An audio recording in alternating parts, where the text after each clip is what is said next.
Good afternoon. Good afternoon, sir. Okay, can you hear me? Good afternoon, sir. Okay.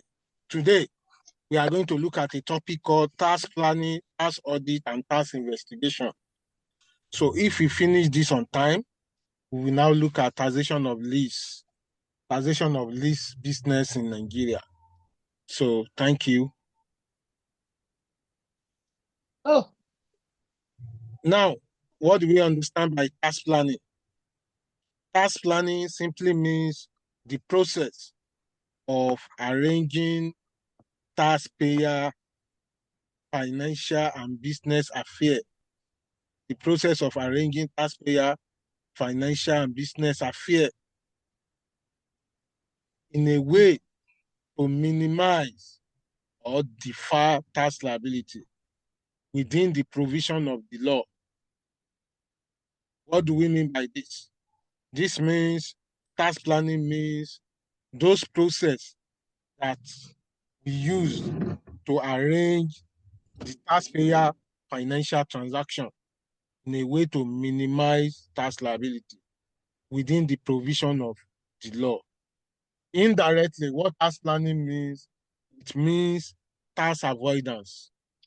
How can we avoid tax within the provision of the law without breaking the tax law, without going against the tax law, without engaging in criminal activities? How can we minimize our tax liability? That is what tax planning means.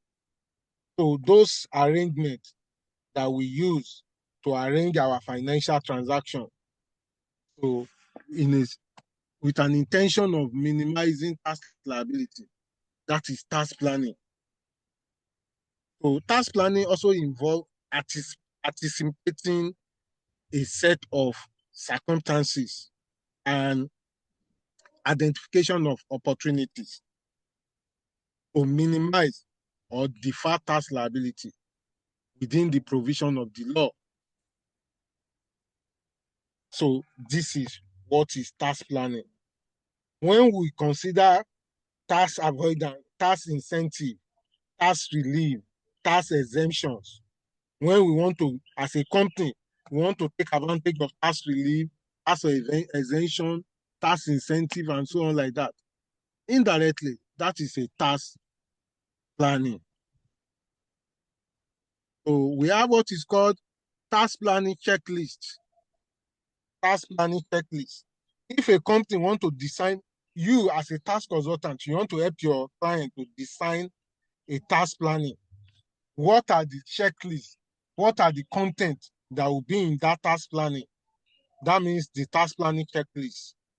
So what are the tax matters that will be discussed in the tax planning checklist? Number one, list of approved taxes and levies. You list out the approved taxes and levies that company is expected to pay. List of approved taxes and levies. All those taxes and levies that the company is expected to pay, you list it out. Company income tax, federal development levy tax, value added tax, capital gain tax, petroleum profit tax, blah, blah, blah. You list them out. List of approved taxes and levies. Personal income tax, development levy for states, business premises registration.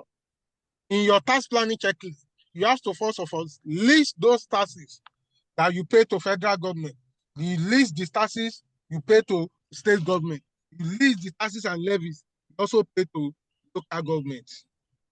Another thing you need to consider in the tax planning checklist, timing of fixed asset acquisition.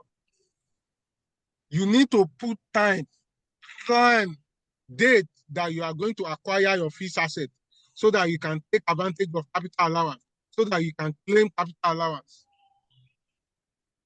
Timing of fixed asset disposals too. You need to look at what date are we going to dispose capital allowance so that we can take advantage of balancing charge or balancing, we can take advantage of balancing allowance. So It's part of the content of task planning checklist. Number one content, like I said, is list of approved taxes and levy.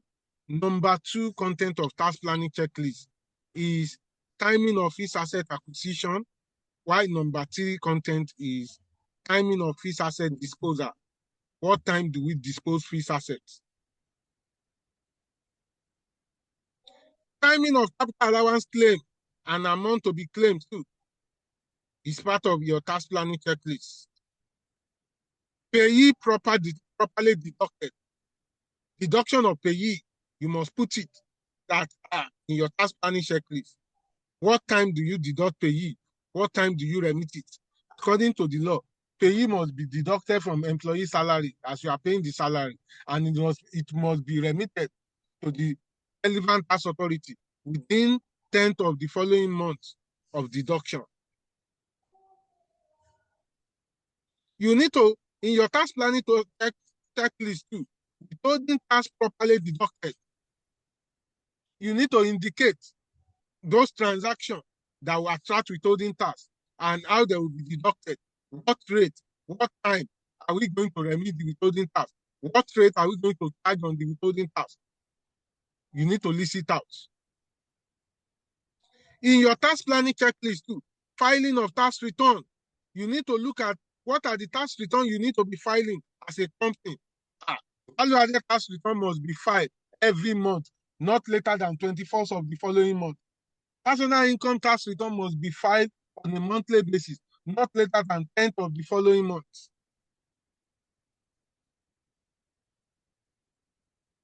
Company income tax must be filed within 6 months after the end of the year.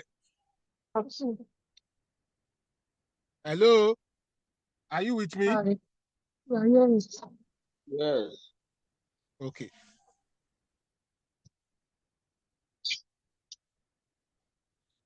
The topic is called tax planning, tax audit, and tax investigation. We are still looking at tax planning, and we said tax planning means a process where the financial and accounting transaction of a company or a taxpayer is arranged in order to minimize tax liability. Tax planning simply means when you are taking advantage of the approved tax incentive, tax relief, and tax exemption recommended by the government. Claiming of capital allowance is a tax planning. Under personal income tax, when you claim rent relief allowance, it's a tax planning. When you claim national pension contribution, it's a tax planning. When you claim national housing fund, it's a tax planning. So we are on tax planning checklist. So we are listing out what are the information, what are the tax matter that will be stated in the tax planning checklist. One of them, like I said, is the list of approved taxes and levies. Timing of fixed asset acquisition, timing of fixed asset disposal, payee properly deducted, withholding tax properly deducted, filing of tax return, value-added tax return and remittances.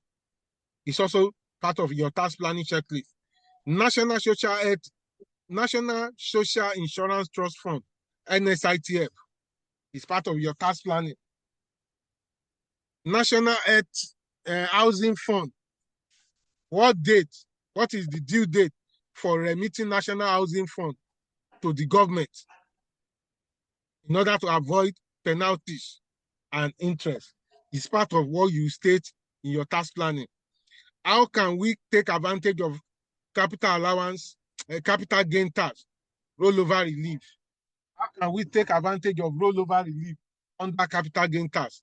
This also must be stated in your tax planning checklist.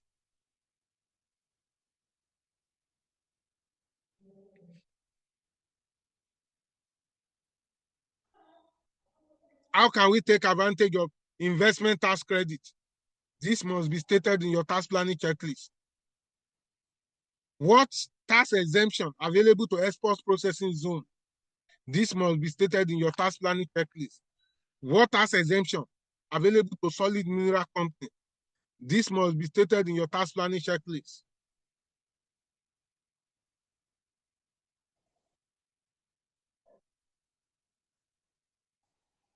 Gas incentive, gas industry incentive.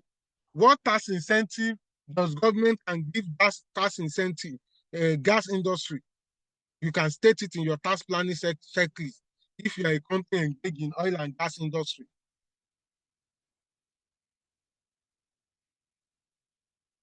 So these are the tax planning checklist. These are the tax matter discussed in the tax planning checklist.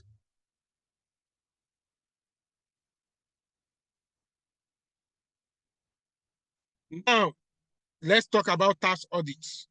What do we understand by tax audits? Tax audit is a specialized audit.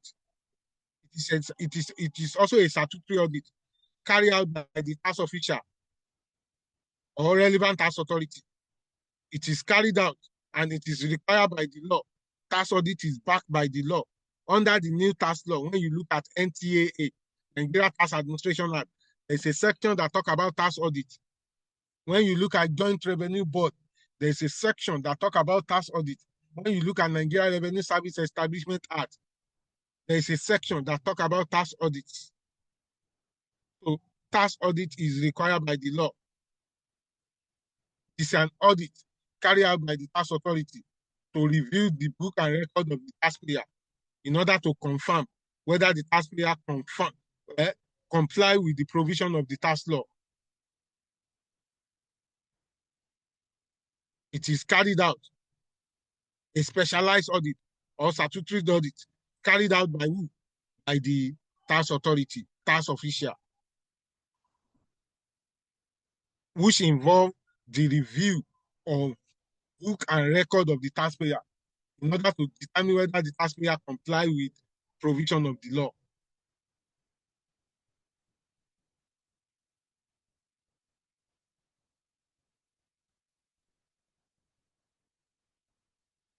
What is the objective of tax audit? Why does tax authority do tax audit? Why does tax authority have to checkmate the financial statement of the taxpayer? Why does tax authority have to review the bank statement of the taxpayer? Why does tax authority have to review the self-assessment filed by the taxpayer? Objective of tax audit. What are the objectives of tax audit? Number one,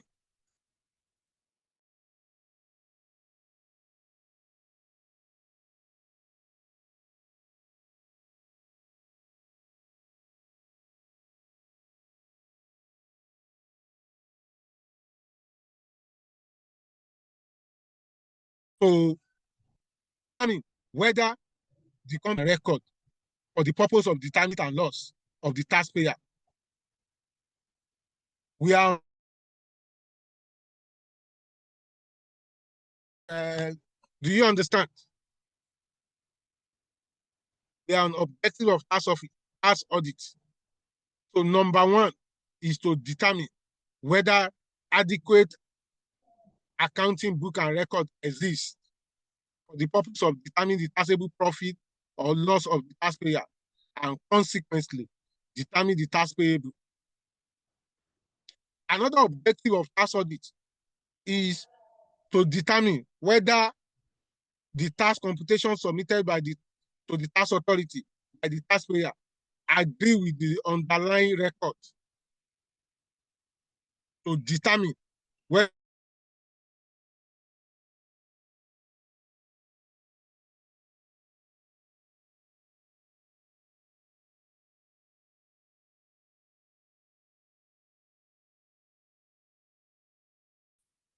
tax authority has to determine that your revenue that you stated in your audited financial statement, is it the same revenue that is in your bank statement? Is it the same revenue that is in your management account? So how will tax authority know that you are presenting your true and fair revenue is by doing tax audit, is by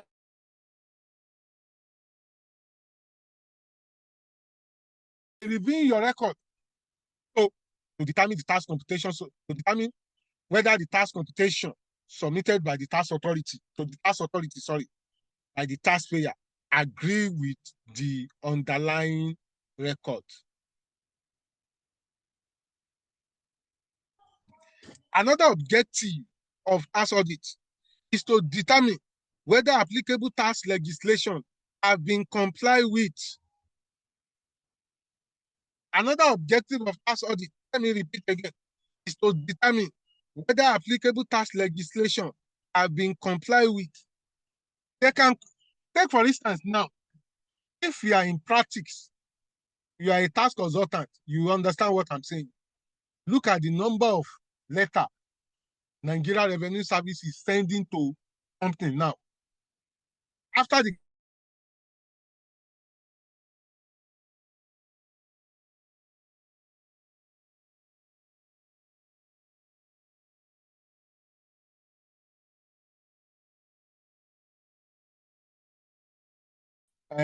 financial statement submitted in 2026. Another letter is they want to review the level of some years. Some letter is they want to review the level of compliance with your withholding tax and so on like that. They want to review the level of compliance with the new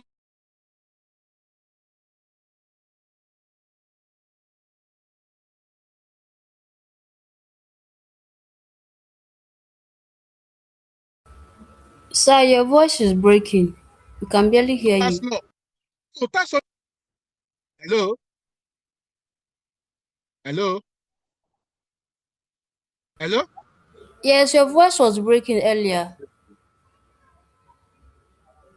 It's going off and on.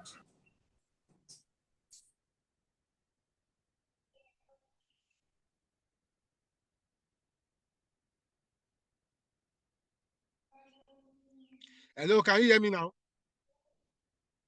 Yes, Hello? we can. Yes, sir. Yes, We we can can hear hear you now. you. Okay. Objective of tax audit is to determine whether all applicable tax legislation have been complied with. What are the tax legislation? They are the tax law. Look at the new tax law. Company is expected to comply with the NTA 2025, Nigeria Tax Act 2025. Taxpayer is expected to comply with the NTAA 2025, Nigeria Tax Administration Act 2025. So how do we determine whether taxpayer have complied with all this law or not? It's through what? Tax audits. To provide avenue to educate taxpayer on various provisions of the tax law. Some people, they have a misconception that anytime tax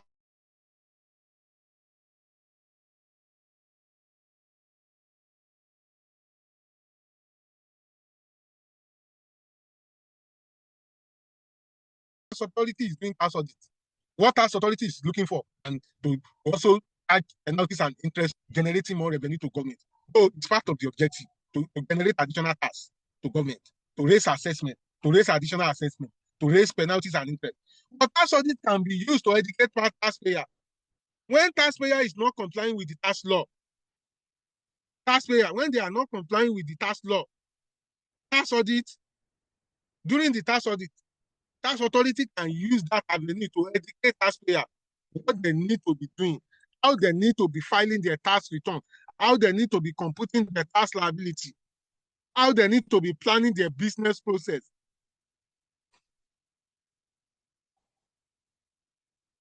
That's in the long run that will not affect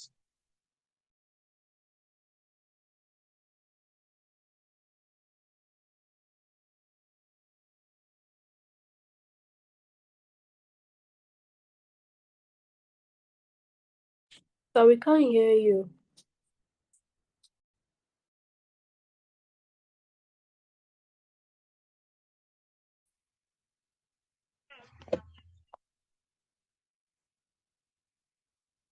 Hello. Can you hear me? We can hear you now, but we're not hearing you before. So all the things you said previously, we did not hear.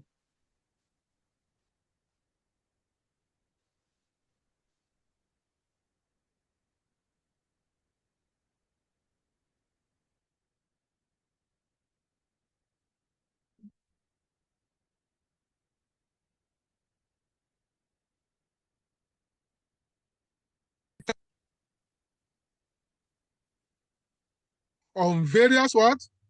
Provision of tax law. Sir, we're not So hearing we you. didn't hear all the previous things you said before now. Hello? Hello? We Can can you hear hear me you now? now, but we didn't hear the previous things you said before now. Yes, sir. Okay. I'm still on objective of tax audit. I've stated number 1, number 2, number 3. I'm on number 4, which is to provide an avenue to educate taxpayer on various provision of tax law. To provide avenue to educate taxpayer on various provision of tax law.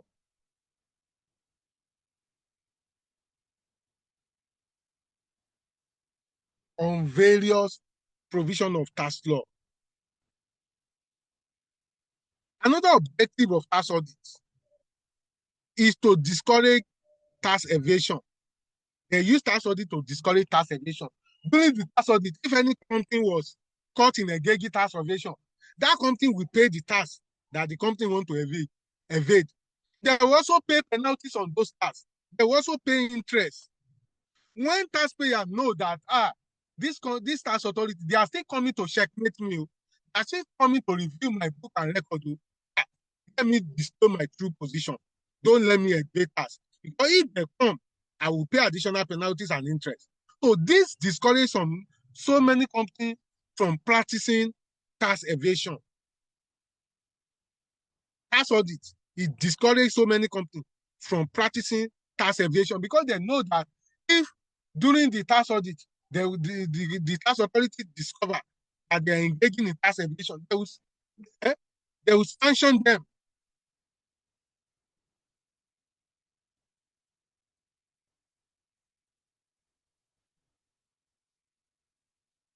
Another objective of tax audit is to determine a correct accounting arithmetical errors in the tax return. Tax audit, they used to check whether you claim the correct capital gain, capital allowance, whether you compute your company income tax correctly. You know, company income tax is done on self-assessment basis.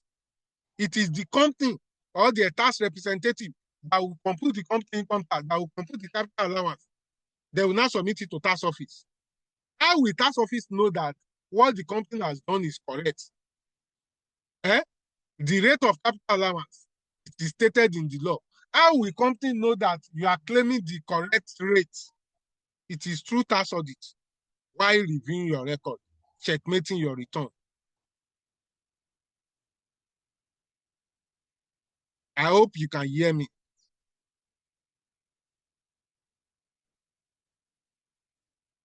Yes, sir. Hello? Okay. Another objective of tax audit is to provide feedback to the management on various provisions of law and recommend possible changes. Tax audit, during the tax audit, tax authority will be going around to the company. Will be going to visiting some company, checking their record, asking them feedback. What do you think on this new tax law? Hearing their view on the new tax law, whether the new tax law is going to be favorable to the economy or not, whether the new tax law is it applicable or not.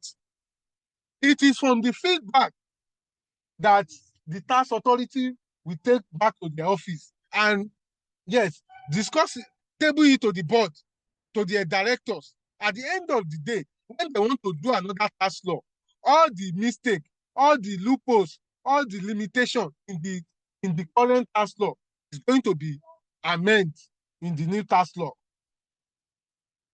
How will tax authority know whether this tax law has some lapses or some lacuna. How will tax authority know? It is through going out to the company, through tax audit. You hear the view of the tax consultant, you hear the view of taxpayer. From there, you can recommend some possible changes to those affected law.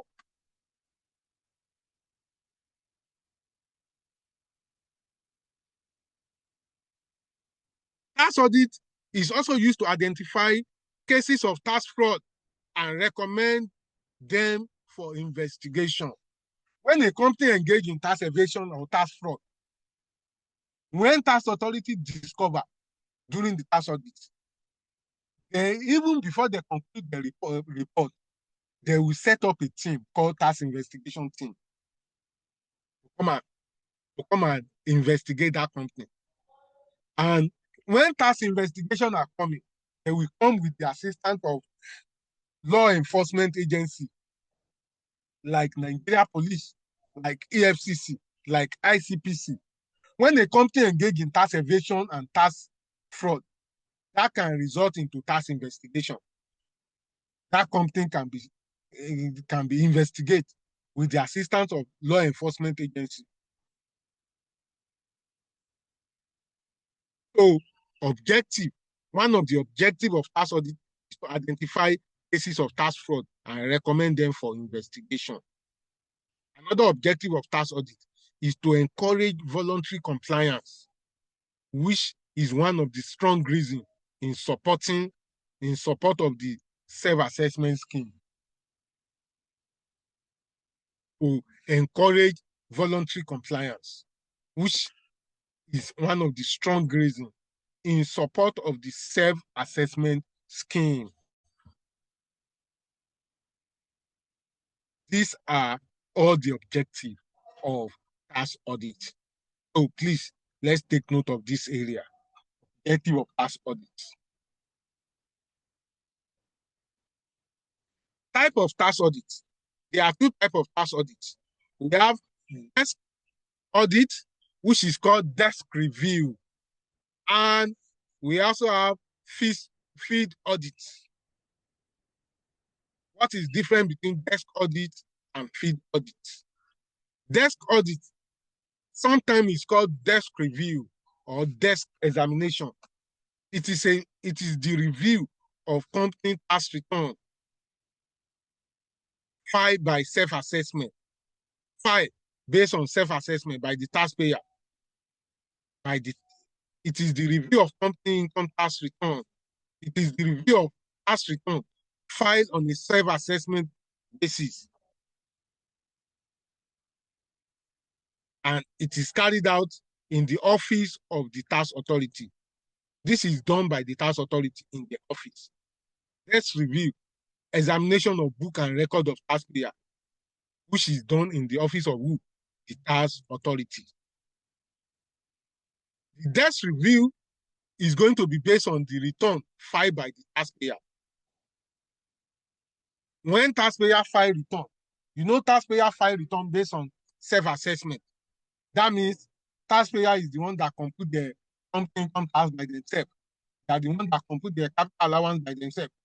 They are the one that will make payment of tax. That self-assessment, how will you know? How will tax authority know whether it's correct or it's not correct? Is by carrying out desk review or desk audit. And when they are doing this desk review or desk audit, it is done in the office of who? Office of the tax authority. Tax authority will not go to the premises of taxpayer. So all return submitted to the tax office is subjected to desk review.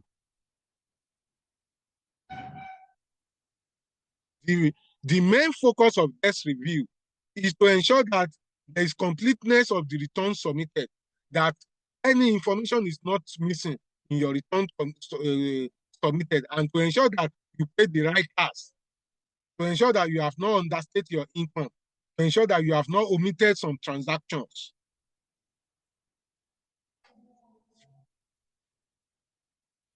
This is what desk review is all after. Now, let's look at second type of tax audit. Second type of tax audit is called field audit. Field audit is more comprehensive than desk audit. It's more elaborate and comprehensive than desk review. This field audit is carried out in the office of the taxpayer, in the premises of the taxpayer.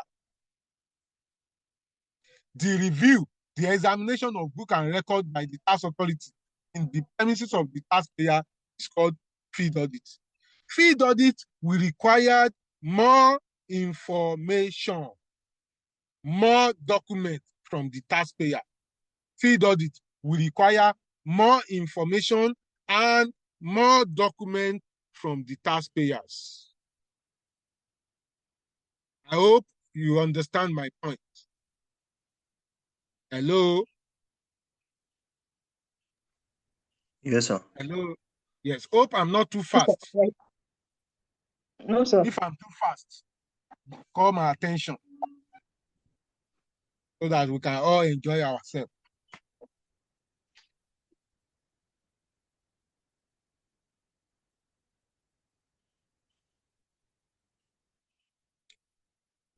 Now, we are still on field audit.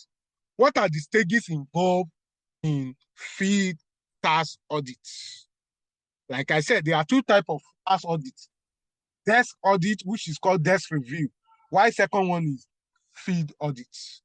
We are on field audit now. What are the stages involved in field audits? Number one stage is selection of the taxpayer to be audited. You select the taxpayer you want to audit. This number of field audit is not done every year.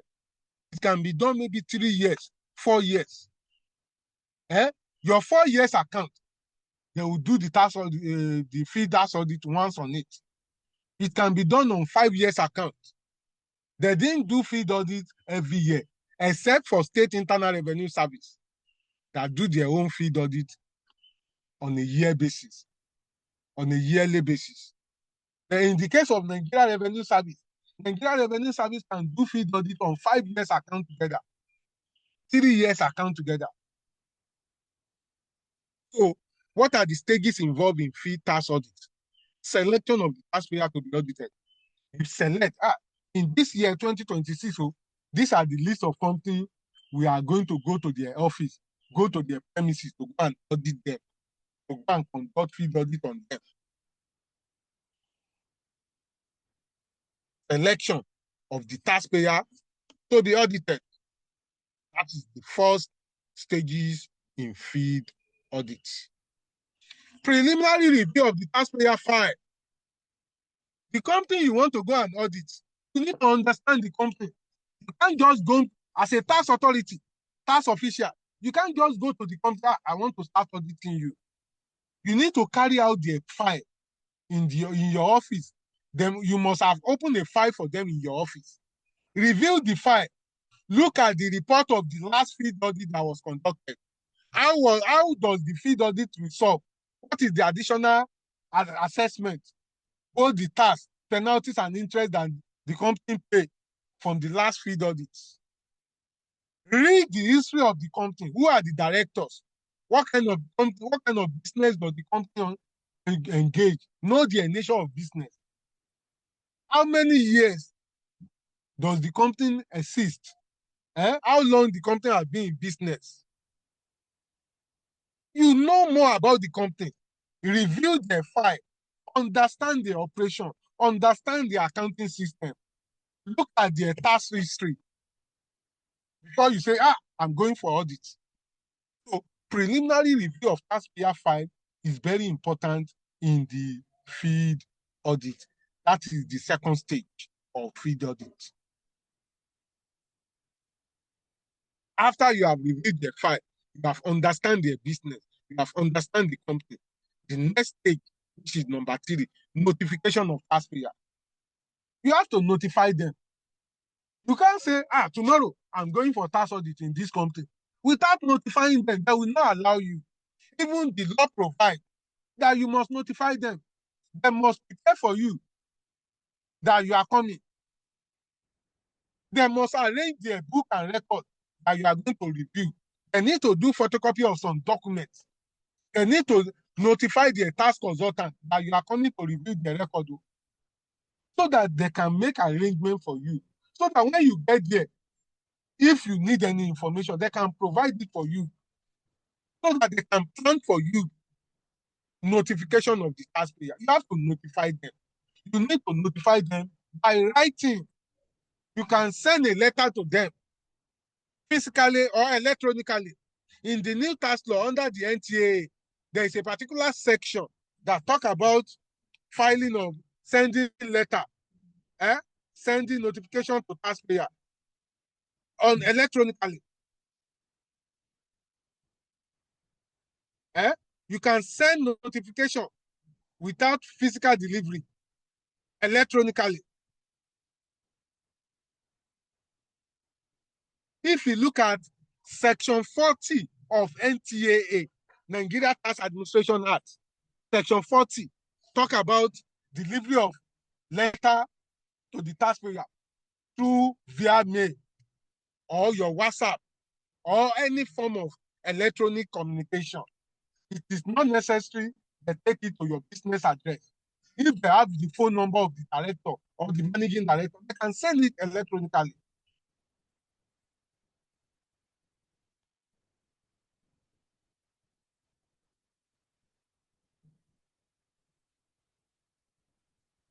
Now, after notification of the taxpayer, what we need to do next, the next stage, pre-audit meeting. Before you start that audit, on the day of audit, you need to do pre-audit meeting. Introduce yourself to the company. Introduce yourself to the tax consultant. These are the number of people coming for this audit. My name is so. I'm an assistant manager in the tax audit office. I'm a senior manager in the tax audit. These are my team. You notify. You do a pre-audit meeting. You tell them the reason why you are doing this field audit. You tell them what document are you going to need for this field audit. You ask who is the director, who is the managing director, who is the CFO, who is the tax consultant. You collect their information. And you open an attendance register while doing the pre-audit meeting. You write their name where they will sign that they attend the meeting with you in the pre-audit meeting, so that in the future, they will not deny that they didn't do any meeting with you. After the pre-audit meeting, that follow the field audit, the actual field audit. You do the actual field audit by reviewing the book and record, all the documents that the company give you. You review them. You know whether they pay the right tax, whether they are not understating their income, whether they are not overstating their expenses. You ask for supporting documents. You know whether they have actually pay VAT on this fixed asset, on this qualified capital expenditure before they can claim capital allowance.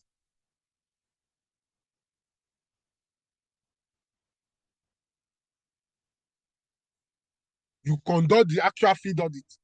After the actual field audit, you now do post-audit meeting. In the last day of your audit, you do post-audit meeting. You tell them you have finished your audit. This and this.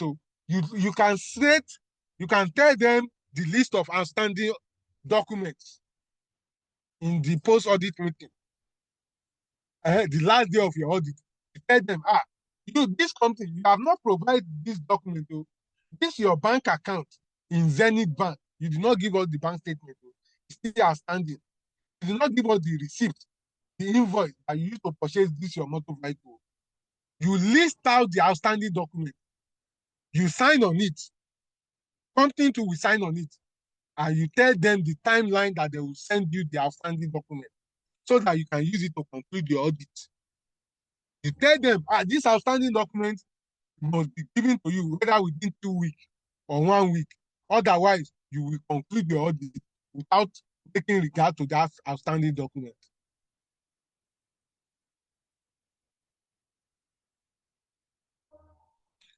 post-audit meeting. Do you understand?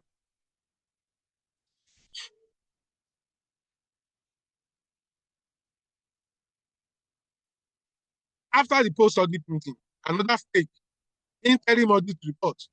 After you have done your post-audit meeting, you go back to your office. You go and finalize your job, fine-tune your job. You come out with interim audit report.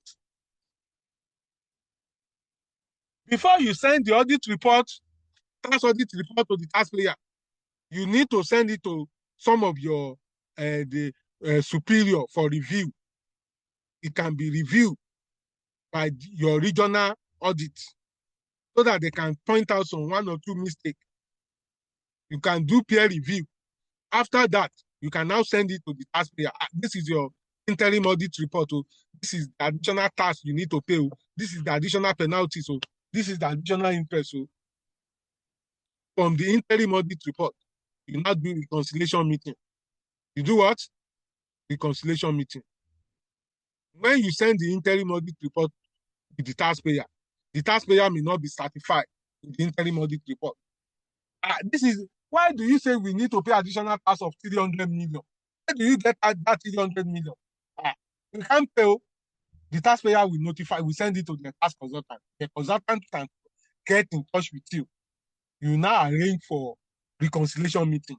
In the reconciliation meeting, taxpayer must be able to prove to you why they cannot pay that assessment. They need to give you their own view, their own computation. They need to give you some supporting documents. At the end of the reconciliation meeting, you agree on the next line of action. Based on what you agree on the reconciliation meeting, you now come on with final audit report. So, ladies and gentlemen, if they ask you what are the stages involved in tax audit, they are referring to stages involved in field tax audit, which I just mentioned now. So please, let's take note of this area. Like number 1 stage, selection of the taxpayer to be audited. If I want to select taxpayer to be audited, what are the criteria tax authority use to select taxpayer to be audited? Under field audit, what criteria tax authority use to select taxpayer that they want to audit for field audit? Number 1, self-assessment taxpayer. Company that have filed their return based on self-assessment for at least 2 years, that company is due for field audit. Tax authority have to know whether this your self-assessment, whether is correct or not correct, whether it's right or wrong, whether it's the true assessment or not the true assessment. So they can say any company that have filed their return based on self-assessment for the last 2 years, we must audit them. So another criteria they can use to select taxpayer to be audited. Taxpayer with refund claim.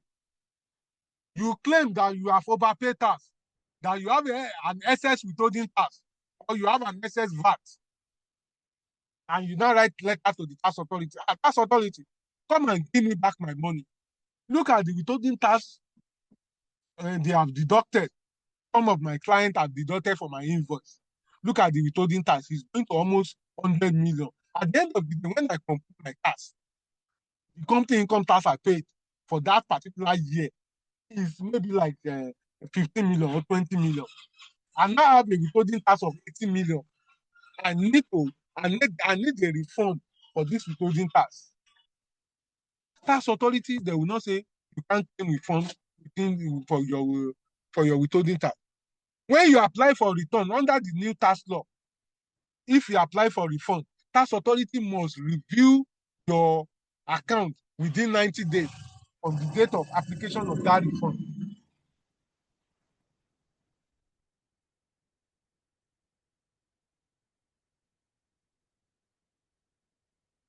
Tax authority, they will review your account. They will conduct audit on you, on your company. They will review your book and record. to determine whether you actually due for that return. Whether the return you are claiming, you actually due for it.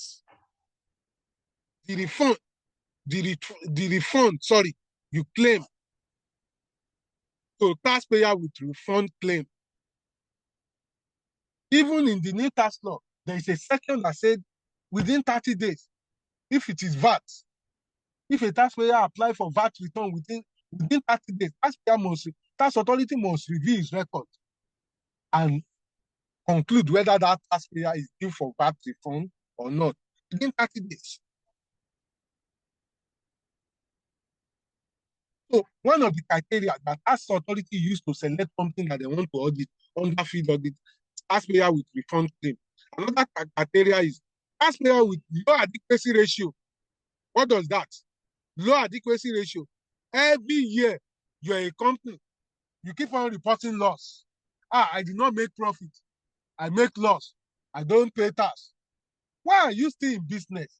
For the last five years, you have been reporting loss. Why you have not followed up? Where do you get money to fund your operation if you are not lying to us?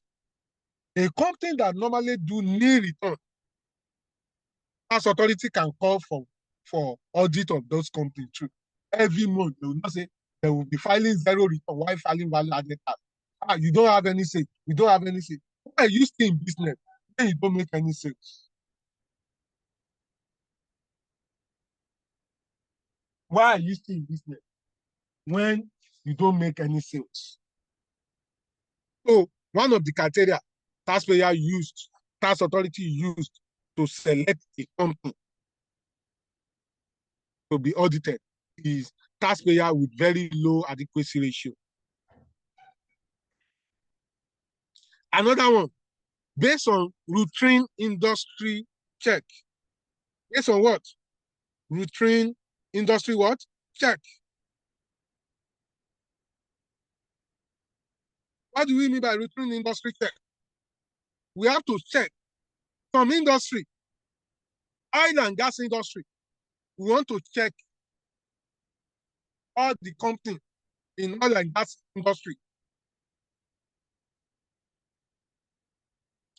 Whether all the companies in oil and gas industry, they are paying the right tax or not. We want to checkmate them. So in a particular year, tax authority, especially the Nigeria Revenue Service, can say, all the companies in oil and gas, we must conduct tax audit on you. We want to check your level of compliance to the petroleum profit tax. We want to check your level of compliance to hydrocarbon tax. You want to check whether you have complied with Petroleum Industrial Act 2021. All the companies in oil and gas, tax authority can say, we want to conduct a routine industry check on this company by auditing all the companies within the oil and gas sectors. This is one of the criteria. Another criteria is when taxpayer receive intelligence report about that company from external source, when they receive a report that that company is not paying the right tax or that company is evading tax, they can call for tax audit on those companies. Another criteria is tax authority can use random sampling. Random sampling. They can just take any company randomly and say, this company, we want to do tax audit on you, free tax audit on you.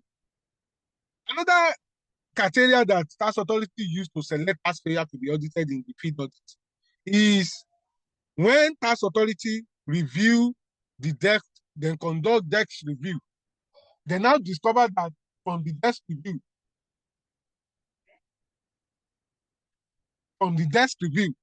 the company did not pay the right tax, or the company understated the income from the desk review, and there is a lot of misinformation in the desk review report.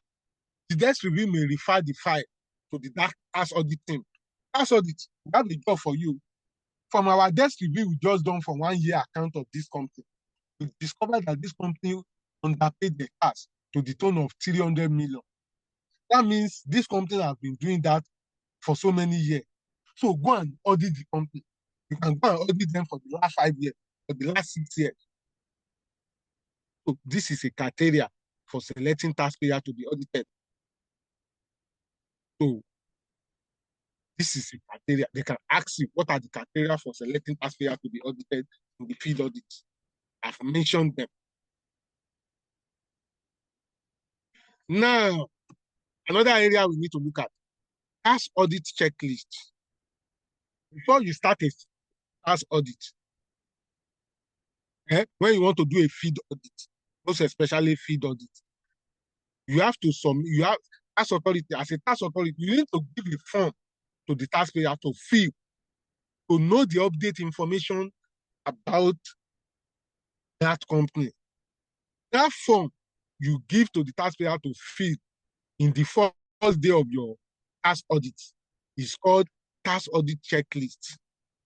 What are the content of tax audit checklist? The name of the company. You state, oh yeah, write you know their name already. But if their name has changed, they will state it in that form. Register address of the company is part of information that will be disclosed in tax audit checklist. Business address of the company is also part of information that will be disclosed in the tax audit checklist. Date of incorporation too is part of information that will be disclosed. Date of commencement of business is also part of information that will be disclosed.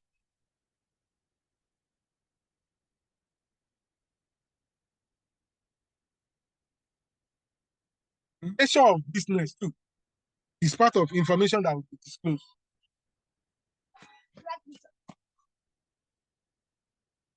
The name of external auditor and tax consultant of the company is part of the information that will be disclosed in the tax audit checklist.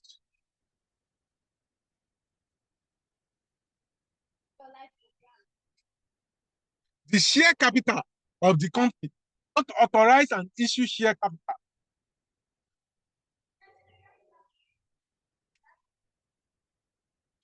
Is part of information that will be disclosed. The shareholding structure of the company, who are the majority shareholder of the company.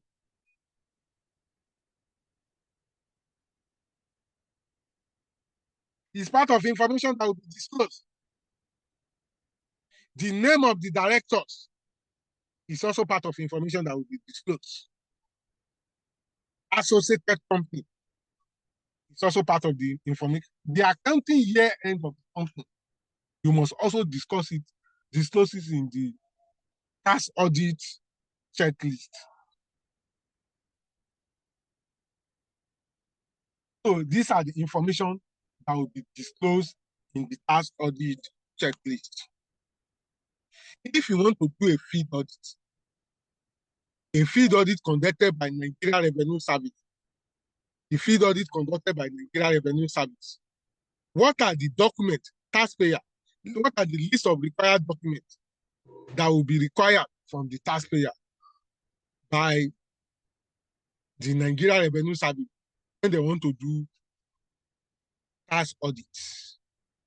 What are the required documents for Nigeria Revenue Service tax audits? If a Nigeria Revenue Service, if they want to do a tax audit, what are the information that they will ask company to provide? What are the documents that they will ask company to provide? Number one, the audited account for the relevant year. The company must provide the audited account for the relevant year. Number two, the management account for the relevant year. The company must provide the management account for the relevant year. Number three, chart of accounts. The company must provide a chart of accounts. Their final trial balance too, they must provide it. The general ledgers, the company must provide it. Audit adjustment journals for the relevant year, the company must provide it. Sales invoice file, you must provide it. You must give it to the tax authority. Payment voucher for bank, and petty cash payment, you must also provide it. Payment voucher for bank and petty cash payment, you must also provide it. Import document, in case the company normally import a good, all those import documents like custom duties, like all those the freight charges and so on like that, you must provide it if you are into importation. Export documents, you must provide it in case you are a company into exportation. Fixed asset register, you must provide it too.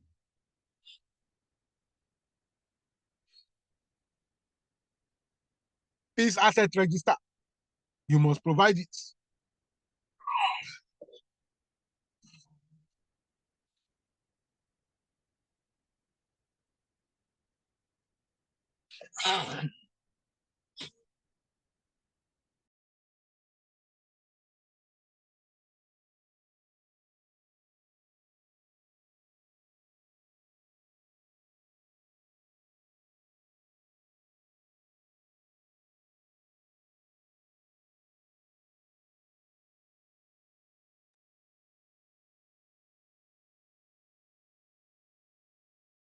Value added file, value added tax file, company must provide that too. Evidence of input VAT claim, you must provide it. Withholding tax file, you must provide it too as part of documents. Store counting record, you must provide it too as part of the documents.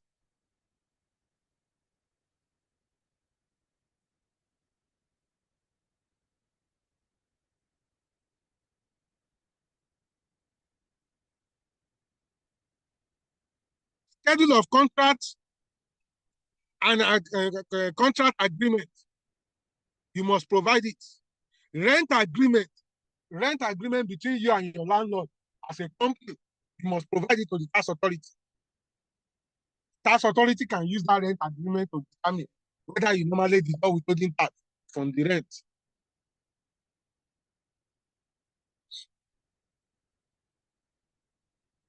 So these are the list of required documents. These are the list of required documents for Nigeria Revenue Service tax audits. Now, what are the list of required documents for State Internal Revenue Service tax audits? If a State Internal Revenue Service like Lagos State Internal Revenue Service want to do a tax audit, what are the list of required documents? Majorly, if a State Internal Revenue Service want to do tax audit on you, that means they want to audit your personal income tax deducted from the staff salary. They want to audit your withholding tax. You understand? So, first, they will ask for your audited financial statement. Why they need the audited financial statement? They want to know the salaries and wages you put in your audited financial statement. They want to know whether there are some expenses that are due for withholding tax, some expenses, some fee paid to professional. That those professionals, they are individual. You need to deduct withholding tax from such professional fee. So one of the documents required by State Internal Revenue tax audit is audited financial statement. Another document, general ledger or trial balance. General ledger or trial balance is also needed. Staff list with designation is also needed. Staff list with designation is also needed. Payroll for local staff and expatriate staff. State Internal Revenue will need it. Schedule of company vehicles and designation, they will also need it. Analysis of staff costs in the audited financial statement.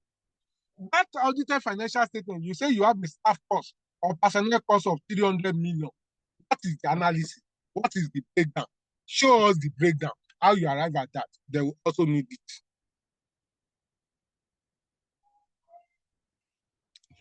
Evidence of registration and remittance of pension, they will also need it.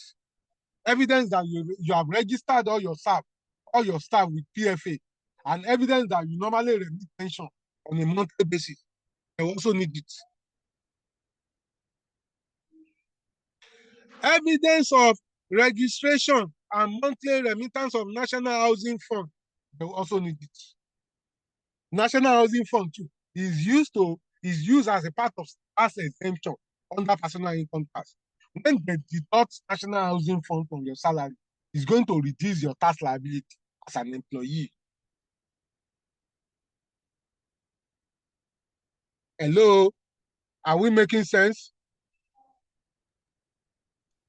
Yes, sir. Yes, sir.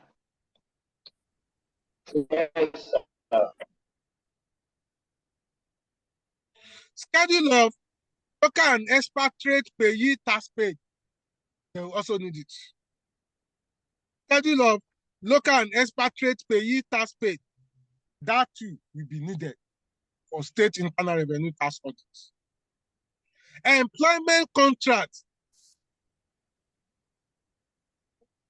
for both contract and permanent expatriate staff, they will also need it.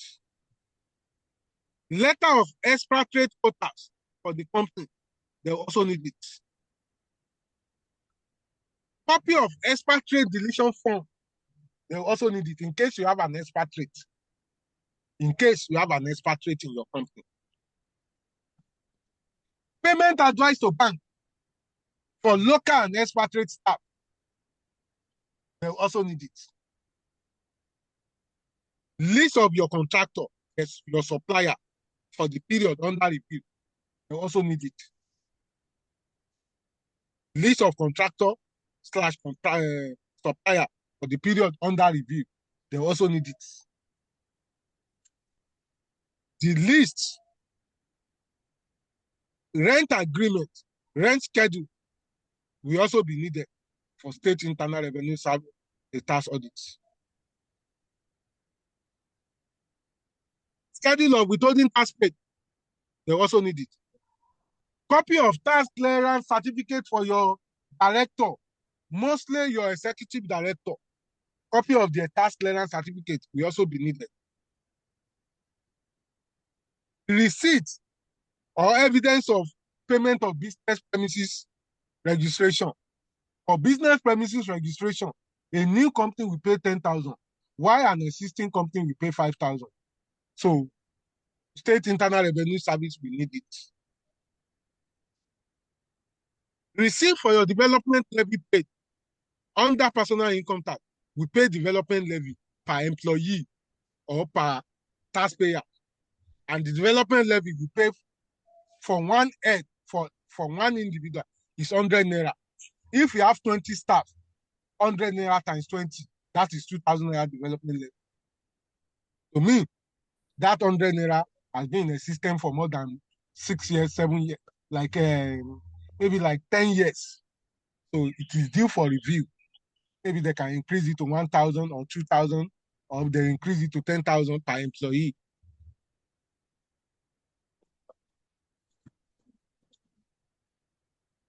So these are the list of required documents for state internal revenue service tax audit. So in this topic, we are talking of tax audit, tax planning, tax audit, and tax investigation. We have looked at tax planning. We have looked at tax planning checklist. Please go and know tax planning checklist. We have looked at tax audits.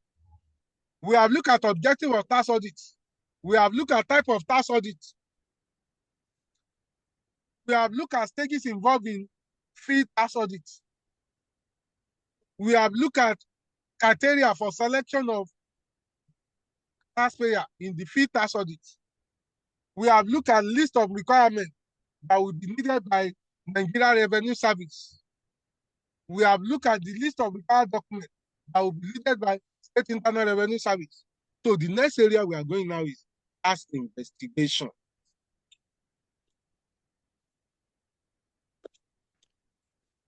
What do we understand by tax investigation? Tax investigation is an exercise carried out by the tax authority when taxpayer is suspected to have committed a tax fraud or taxpayer is suspected to have engaged in any form of tax evasion. And this tax investigation is carried out by the tax authority with the assistance of who? Law enforcement what? Agency. When tax authority is going for tax investigation, they will go with, most of the time, they will go with law enforcement agency like Nigeria Police, like ICPC official, like EFCC, because that company have committed a crime, they have committed a tax fraud, they have committed a tax evasion, which is criminal under the law.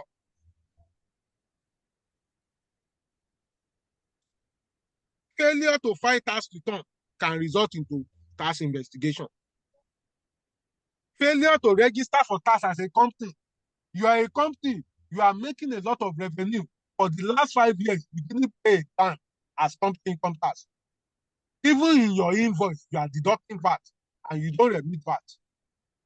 If tax authority discover that, they will not take it lightly with you. You have committed a fraud. Something that you are selling a good 200 naira. You add a VAT to it. You are now selling it 220. That 20 naira is not your money as a company. It's a government money. And every money, they pay it into your bank statement. You didn't bother to go and be paying VAT. You didn't bother that 20 naira, let me be paying it to government. It's government money. All in the name of making profit. If tax authority discover, they will not do tax audit for you. They will do field audit. Field audit is more comprehensive than what? They will do tax investigation. Sorry. They will do tax investigation.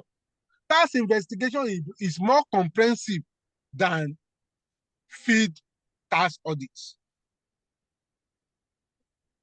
First, we have desk review, which is desk audit.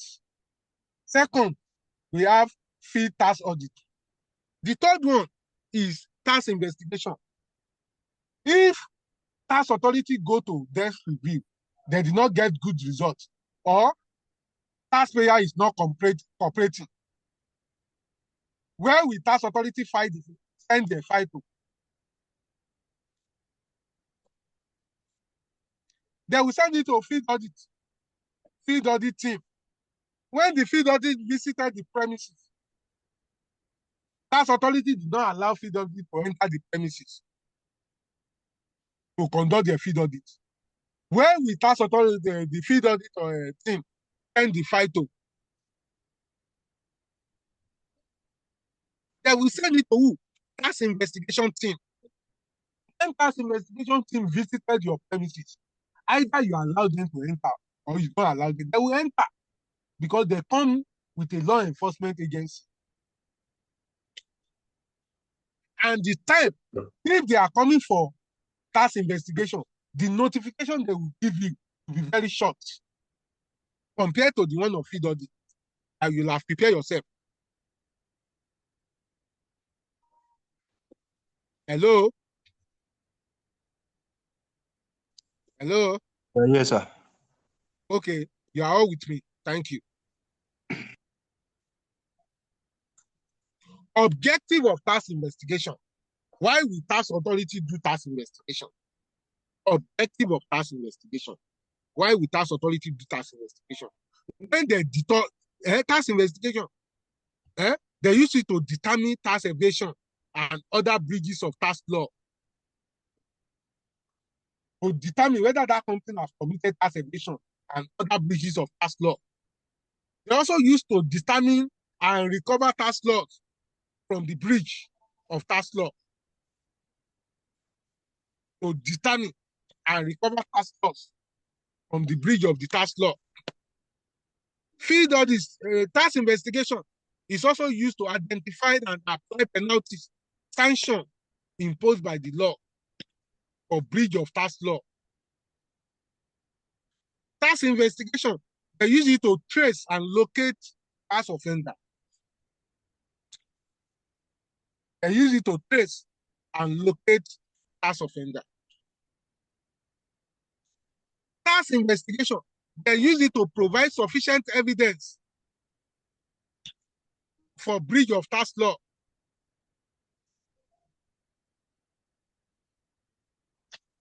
Tax investigation, they use it to identify cases of tax fraud and obtain evidence for possible prosecution of the corporate. All these are the objective of tax investigation. What is circumstances that may trigger tax investigation? What circumstances that may trigger tax investigation? What circumstances that may trigger tax investigation? When a company fails to register for tax purpose, you are doing business, you are in operation. 4 years after you have not registered for tax, and you are doing business, they will do tax investigation on your company. When a company refuses to file tax return, despite letter of reminder, despite visitation by the tax office to the company that you have not filed your company income tax return, you have not filed your tax return, the company ignored the reminder letter. The company ignored the warning. So they will do tax investigation. That can trigger tax investigation. When the company refuses to allow tax authority or tax official to have access to book and record during tax audit, they don't give you documents. They do not give tax authority documents to review. Tax authority asked for bank statement, they didn't give them. They asked for the sales invoice, they didn't give them. They asked for purchase invoice, they didn't give them. They asked for so many other documents, they did not give them during tax audit. What the tax audit will do, they will just say, we are not doing the tax audit, we get back to you. They will pass the company file to the tax investigation team.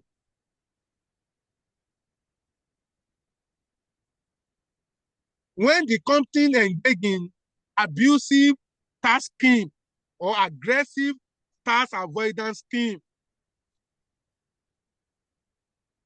when the company engage in aggressive tax avoidance scheme,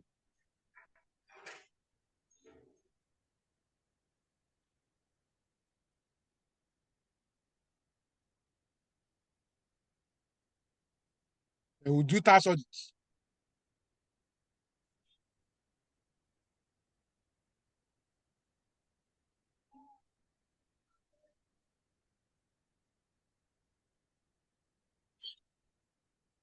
When the company deny access to tax audits, when the company deny tax authority access to tax audit exercise, they want to come and conduct tax audit.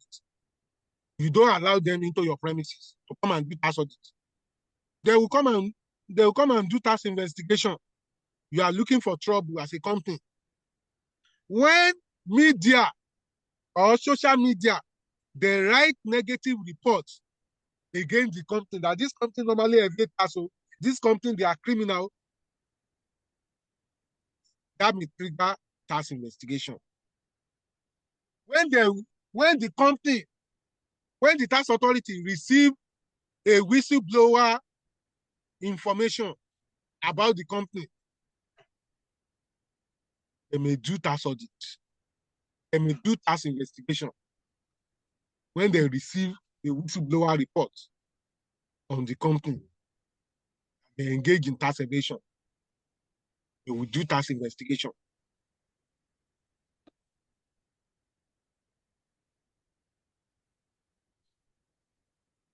When there is a referral from tax audit team can refer a company that, this company, tax investigation, go and do tax investigation on them. Or EFCC refer, they write a letter to NRS that they discover that this company, they are engaging in a lot of tax evasion. NRS can invite the company. They can do tax investigation on them.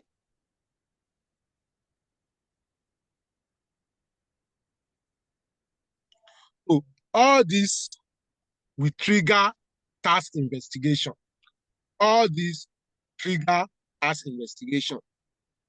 What are the stages involved in tax investigation? What stages that is involved in tax investigation? Number one, stages involved in tax investigation: surveillance or pre-investigation activities. You can't just go, something, I want to do tax investigation on you. You must have carried out surveillance report on the company, surveillance investigation. You must have carried out background check on the company. If a company normally charge VAT and they don't deduct VAT, and you now receive an information about that from a whistleblower, you will not depend on what the whistleblower says. You too will go and verify by yourself.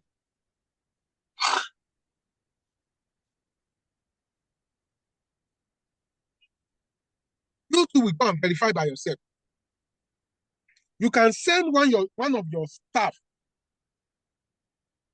to go and buy a product from that company.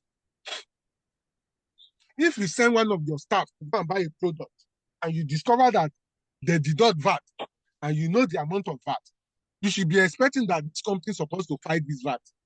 If they fail to fight the VAT, you have gathered enough evidence. You will send some investigator, oh yeah, go and buy good from this company. Go and buy this item, collect invoice. And the invoice is showing that they charge VAT. All this will be used as an evidence against the company in the court of law. So that is surveillance or pre-investigation activities. That is surveillance or pre-investigation activity. It's very important while you are doing tax audit.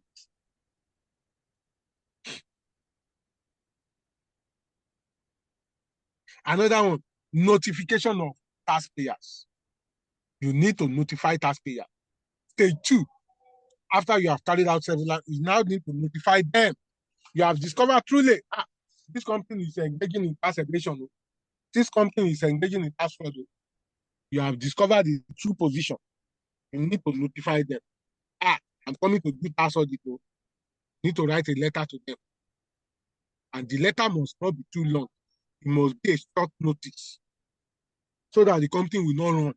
They will not close their account and run away, especially if they are foreign company. They are owned by foreigners.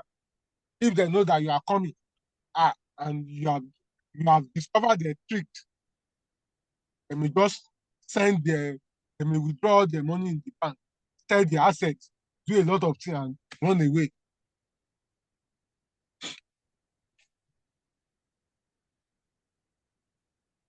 After that, pre-investigation meeting. You conduct a pre-investigation meeting in the date of the investigation. And you want to do the investigation exercise. You confirm, you inform the taxpayer purpose of the investigation under the pre-investigation meeting. You tell them the background information you have gathered. And you tell them the company need to cooperate with you. You let them know that you are not coming alone. You are coming with law enforcement agency. And they need to cooperate with you. And you let them know if care is not taken, some of the principal officers of the company can be arrested if they do not cooperate with you. After that, you start gathering your evidence for you during your investigation. Once you gather your evidence, from the evidence you gather, you can prepare a case. Because if too late that company engage in tax fraud or tax investigation, tax authority can charge the company to court. You do a case preparation. That is another stage. Case preparation. You start preparing your case. Once you have gathered enough evidence, you have done that, you can arrange the company to court and charge them to court. After you have charged them to court, court will make judgment. At the end of the day, you will terminate the investigation. after the company has paid the right tax, after the one of the director has been jailed, we will terminate your investigation. So this is the stages involved in tax investigation. This is the stages involved in tax investigation. What are the difference between tax audit and tax investigation? What difference do we have between tax audit and tax investigation? Number one is tax audit is empowered by the relevant tax law. Tax authority is empowered to conduct tax audit based on the law, based on regulation. So tax audit is introduced through the law. And tax audit is conducted periodically. But in the case of tax investigation, it is also stated in the law, but it's not on a routine basis. It is when the tax authority discover that the company engaged in fraud, tax fraud. Tax investigation can be conducted twice in a year. It can be conducted anytime the company discover that anytime the tax authority discover that this company engaged in tax fraud. But in the case of tax audit, that one is conducted on a routine basis. The scope of tax investigation is more wider than the scope of tax audit. Tax investigation is wider in scope than tax audit. Another difference, tax investigation will be carried out when there is a suspect case of tax fraud. But in the case of tax audit, when company is doing tax avoidance, that is what can lead to tax audits. Tax investigation is conducted with tax investor. Tax investigation is conducted by tax inspector that have special training, competence in investigation technique.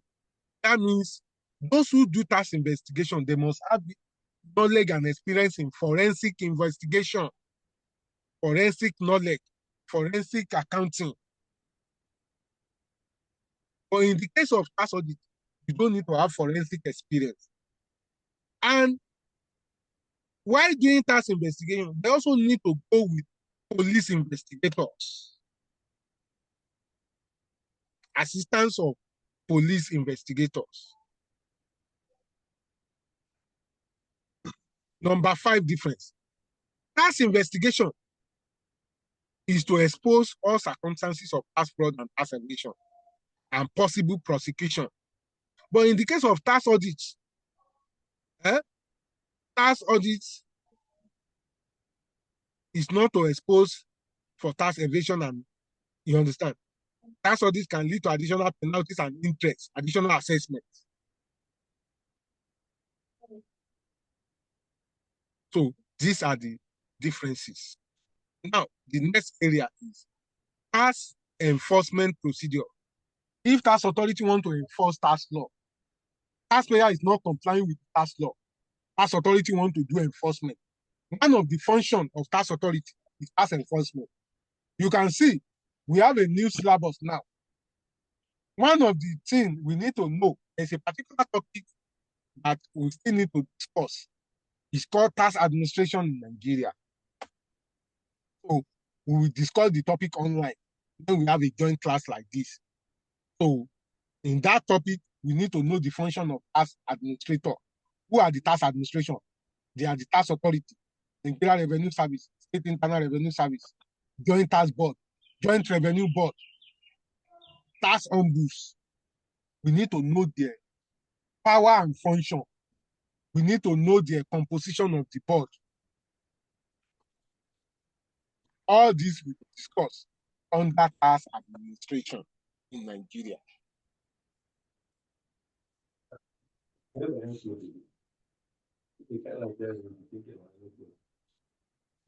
So, business, this has over 2 hours. Tax enforcement procedure. What do you understand by tax enforcement? How will tax authority enforce tax law if taxpayer is going against tax law? Number one is to distrain. They can issue warrant of distraint on taxpayer good. Sometimes if they want to enforce tax law, they have discovered that this taxpayer is not paying the right tax. He's evading tax. It's criminal. He's doing a lot of rubbish. They have discovered that. They can distrain some of the taxpayer good. That means they can place lien on some of their good by saying this your good. You don't have access to it until you pay our tax. Some of their properties too, like landed property, they can issue distraint on them. They can collect court order on them to take over the taxpayer landed properties, and they will sell it to recover the tax due. Tax authority, another way they can do tax enforcement is to sue taxpayer to recover the tax due in the court of law. So all these are the enforcement procedure. Now, if tax authority want to issue warrant of distraint, they want to see the company.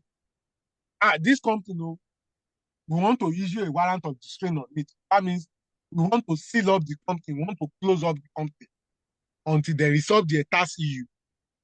What are the content that will be in the warrant of distraint? The name of the company, the name of the taxpayer, and the place that they do business. The amount of tax level on them that they fail to pay. The details about the area of the tax due for the relevant assessment year will also be stated in the warrant of distraint. The year of assessment too is also going to be stated in the warrant of distraint. The year of assessment is also to be stated in the warrant of distraint.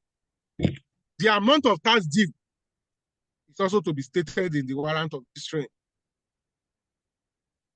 That warrant of distraint must also be signed by the executive chairman,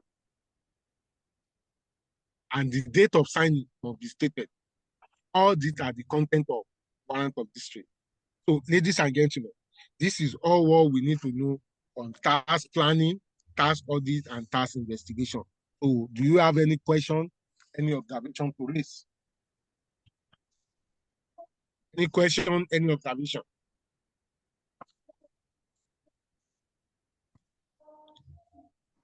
Hello? Hello, sir. Yes. Hello, sir. Yeah, well done for these detailed lectures. My question is on these stages of investigation and that of tax audit.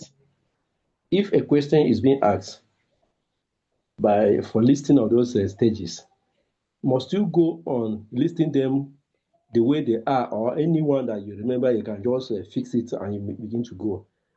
Is it going to be like that, or you must follow them the way they are? Stages. Oh, yes. You asked a good question. You asked a good Yes, question. sir. You don't need to follow them the way they are. Well, the stages, when they talk about stages, yes, sir, based on procedure. Procedure have to come from 1, 2, 3. Do you understand? So, this question you asked now, it has been long. I mark ICAN exam. This question now can be addressed to those who are marking ICAN. You understand? yes. And left to me, it's supposed to be explained, list them from number 1 to number 2, number 3, number 4. If you now forget to list them like that, are you going to be penalized? Is your mark going to reduce? The one that you're supposed to put in stage 5, you put it in stage 1. Are you going to be penalized? So I think Mr. Chris will be able to answer that, because he's one of the ICAN assessor. He's the one that is part of those who mark ICAN exam. So he can address that. I don't want to give a conclusion that will not be suitable. Do you understand? So my own point of view may be different, but it depends on what I can use to mark. So that is that. Any other question? Yes, sir. I have a question, sir, please. Yes. Hello, sir. I can hear you. Okay, please. You mentioned that based on PIT, personal income tax, that National Housing Fund brings down the tax of the taxpayer. Can you throw more light on it? Yes, it's part of tax exemption. Let me explain that. If your gross salary is 500,000 in a month, or 700,000 in a month, if you want to compute your personal income tax, we will reduce some tax exemption. Part of the tax exemption will reduce. That your 8% pension contribution that you pay to the PFA, they will reduce it from the 300, or they will reduce it from your gross salary. National Housing Fund, I think National Housing Fund, is it not 2.5% of basic salary? The law say minimum of 2.5% of basic salary. They will reduce it. What if they want to compute your tax, assuming your salary is 700? This is the 700 you're supposed to pay personal income tax to. But they will use that National Housing Fund to reduce the 700. Pension, they will use it to reduce the 700.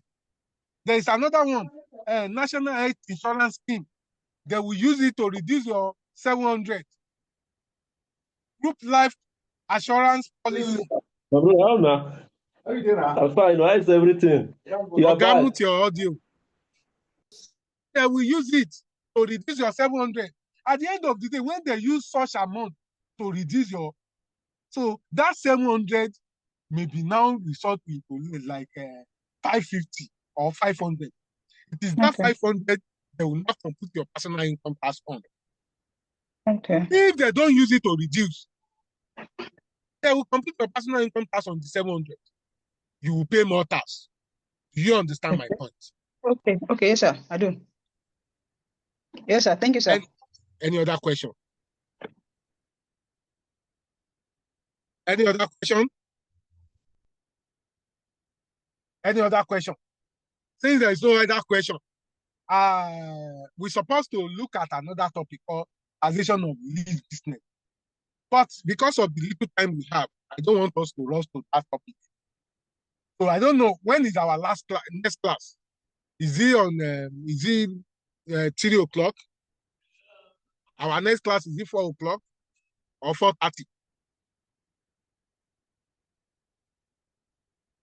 Hello?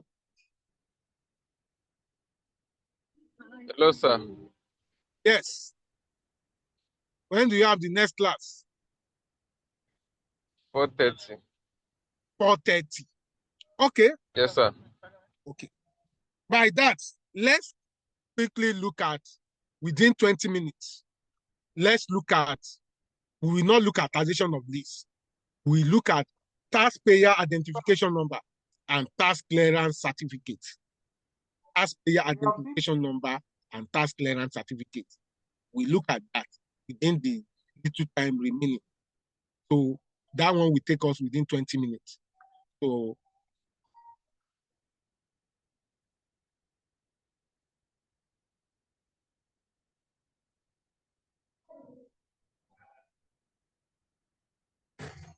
taxpayer identification number and tax clearance certificate.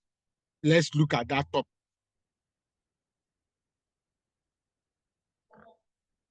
Let me share the lecture material for the topic. That one will not take us too long of time. So it's part of what we need to know under tax administration. Let me share the material. I've shared the lecture material. So what I need to do is to put it on the screen now.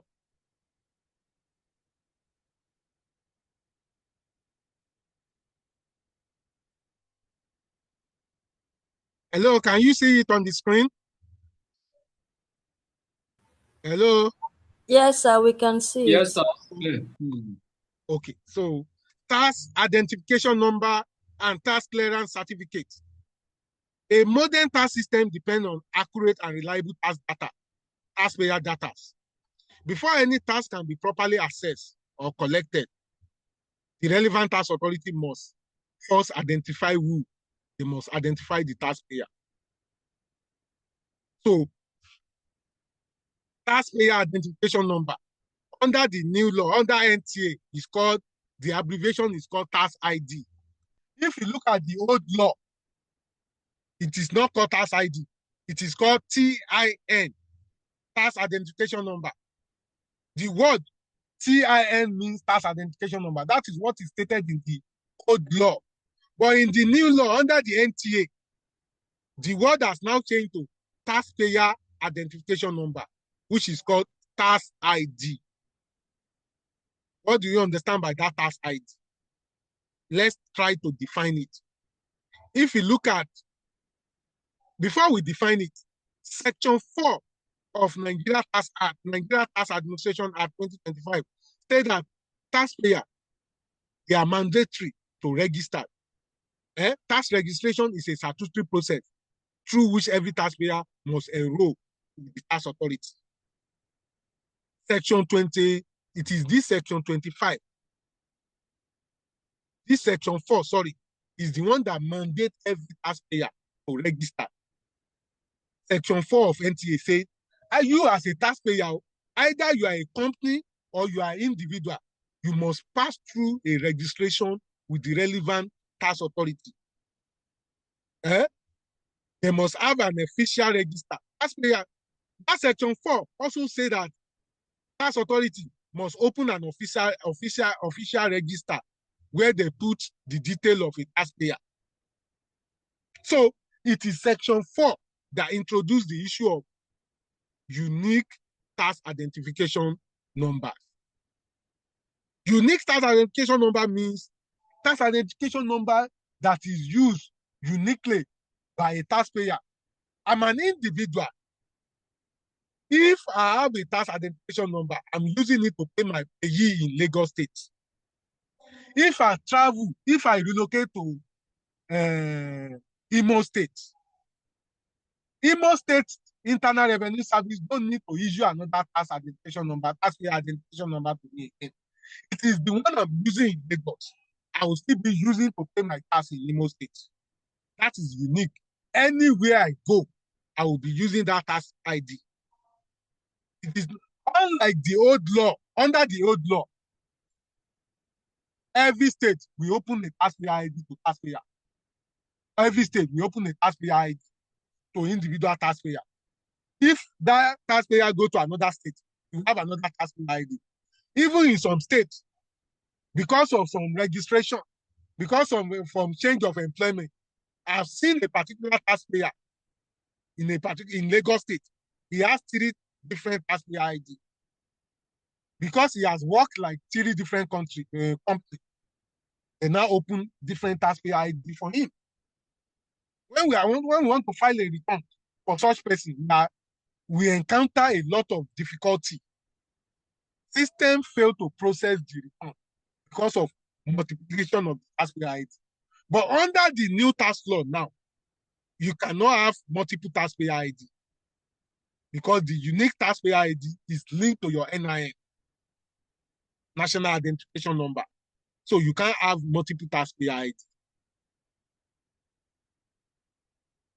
So this unique taxpayer ID, it is used to identify taxpayer. It is used to assess, it enables tax authority to identify taxpayer. It enables tax authority to assess tax liability. It also enables tax authority to monitor compliance. It also enables tax authority to enforce tax law. It also enables tax authority to facilitate electronic filing and payment. Why does tax authority need to register taxpayer and give them unique tax ID? Tax ID. The reason for that is to help tax authority to identify taxpayer number 1, to help tax authority to assess tax liability, to help tax authority to monitor tax compliance, to also help tax authority to facilitate electronic filing and payment, to help tax authority to enforce tax law, to also help tax authority to maintain an accurate taxpayer data. These are the reasons why tax authority need to register taxpayer. Now, what is the meaning of this taxpayer ID? Section 7 of NTA said taxpayer ID said that taxpayer ID is a unique identification number assigned by who? By the relevant tax authority to every registered taxpayer for all tax purposes. Let me repeat again. What is taxpayer ID? Taxpayer identification number.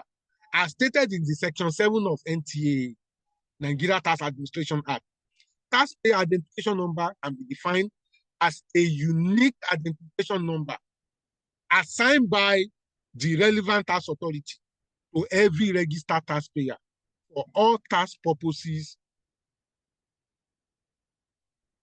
in Nigeria.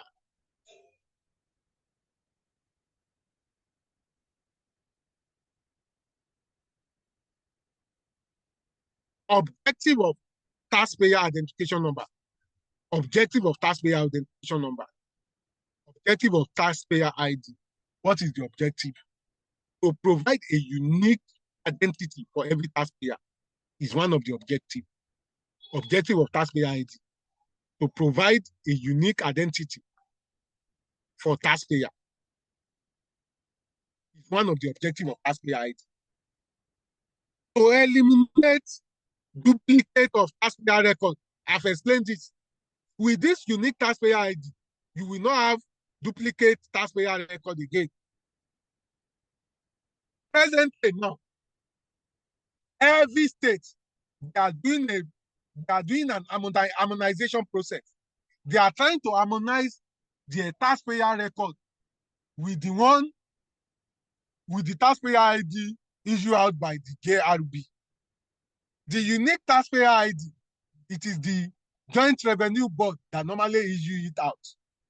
So every state internal revenue service this year, they are trying to do an harmonization process that every taxpayer that they have registered on their own, they want to migrate their record to align with the one that JRB have, so that we can have elimination of duplication. We can eliminate duplicate taxpayer records. Are we making sense? Are we making sense? Hello? Yes, sir, we are with you. Hope you are not tired. Can I proceed? Yes, sir. Okay. Another objective of tax ID, which is taxpayer identification number, is to improve tax compliance and monitoring. Is to improve what? Tax compliance and what? Monitoring. They will use. So if a taxpayer has tax ID, that means he has complied with the tax law to some extent. Tax authority can easily monitor taxpayers that have ID than those companies that don't have tax ID. Another objective, it will enhance revenue generation. Everybody, most especially company, they will be in the tax net if every company have taxpayer ID. Like now, how does it work? If you're a new company, as you are giving your certificate of incorporation, tax authority, JRB, Joint Revenue Board, NRS, they now partner with CAC, Corporate Affairs Commission. As Corporate Affairs Commission issue your certificate of incorporation, you will be automatically issued taxpayer ID. Do you understand my point?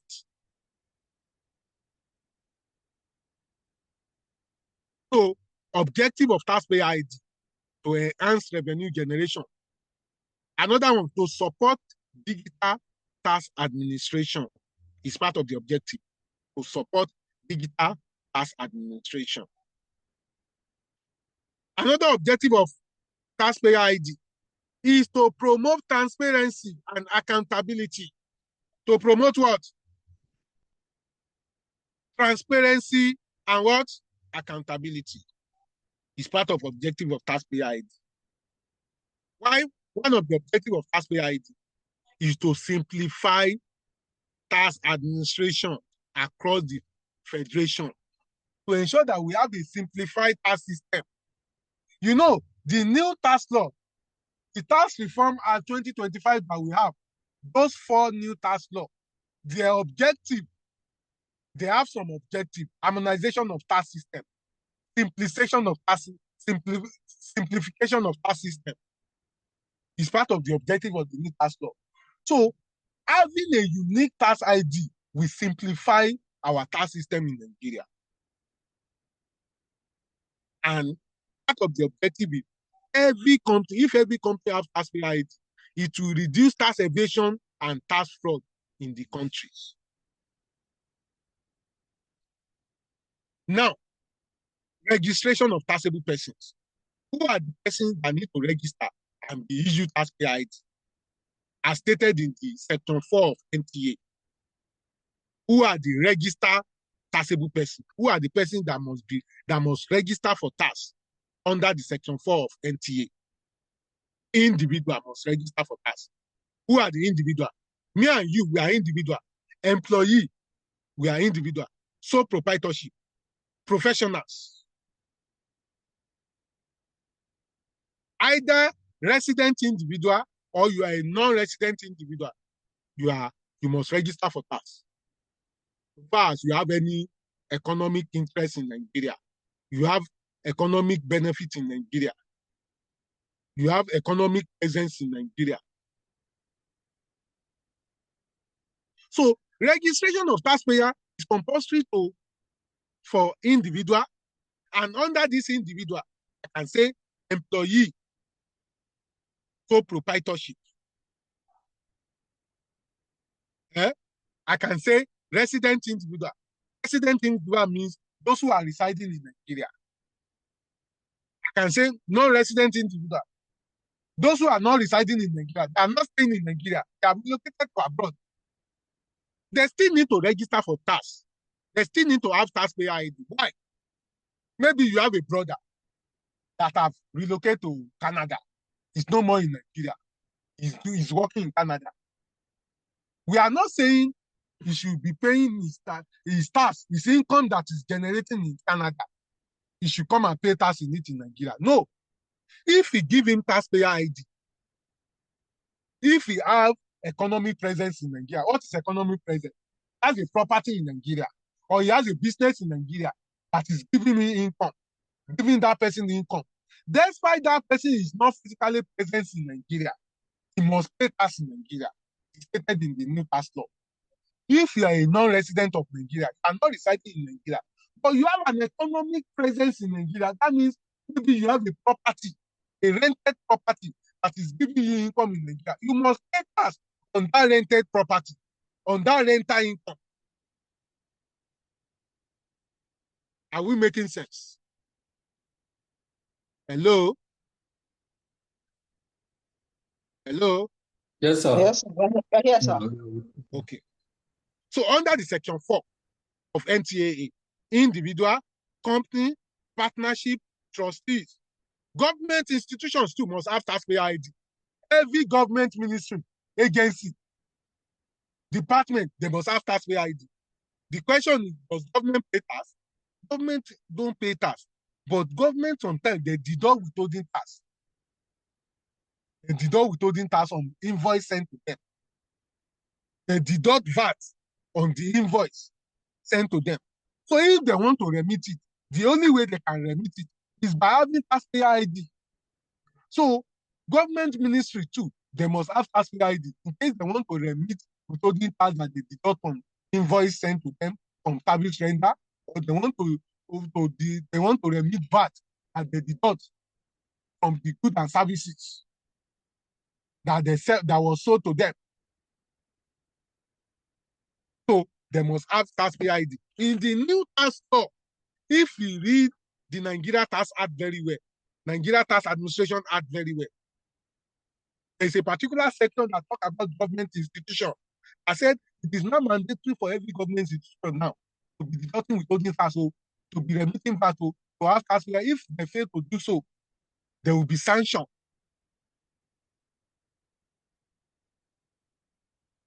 So these are the taxable person under section 4 of NTA, Nigeria Tax Administration Act. Now, requirement for TIN registration, requirement for tax payer ID, tax ID registration. I will correct this. Not requirement. There is no more thing. We call it tax ID, which is taxpayer identification number. What is the requirement? If a company wants to register for taxpayer identification number, a new company, they want to register for taxpayer identification number, what is the requirement for that company? Number one, name of the company must state their name while submitting letter to Nigeria Revenue Service. They must state the name. The register office of the company must also be stated. The type of business the company engage, they must state it. Part of the requirement for registration for taxpayer ID. Copy of certificate of incorporation. Copy of certificate of incorporation, certified copy of certificate of incorporation must be included as part of the requirement. A certified copy of memorandum and article of association too must also be included as part of the requirements. The name and address of the directors of the company must also be included as part of the requirements. The name and address of the company bankers must also be included. The name and address of the company external auditors and tax consultants must also be included as part of the registration. The date of commencement of business, proposed date of commencement of business of the company must also be included as part of the registration. The name and address of the principal's officer of the company must also be included as part of the registration.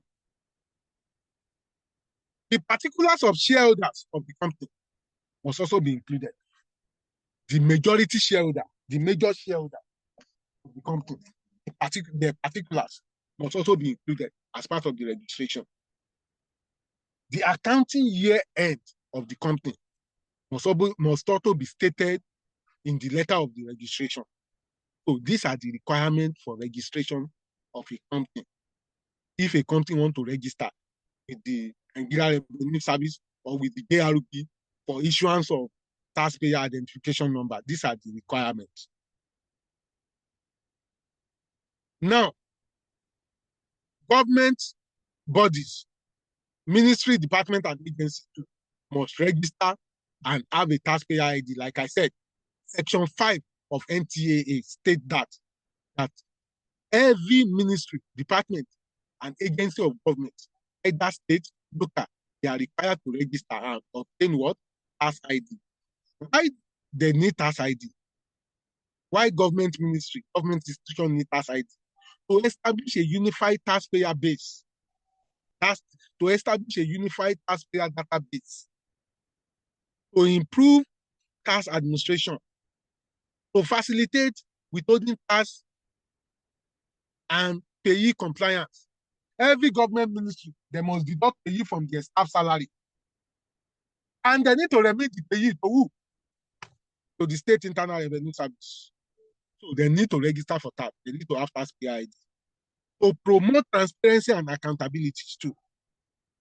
Part of the reason. And to strengthen intergovernment information sharing is part of the reason why government institutions need to register with the taxpayer ID. Hello, hope I'm not too fast.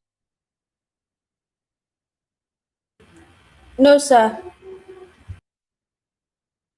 Under that Section 5 of NTAA, Nigeria Tax Administration Act, failure of a government ministry to register for tax ID, such government ministry, such government agency, we pay administrative penalties of how much? 1 million naira.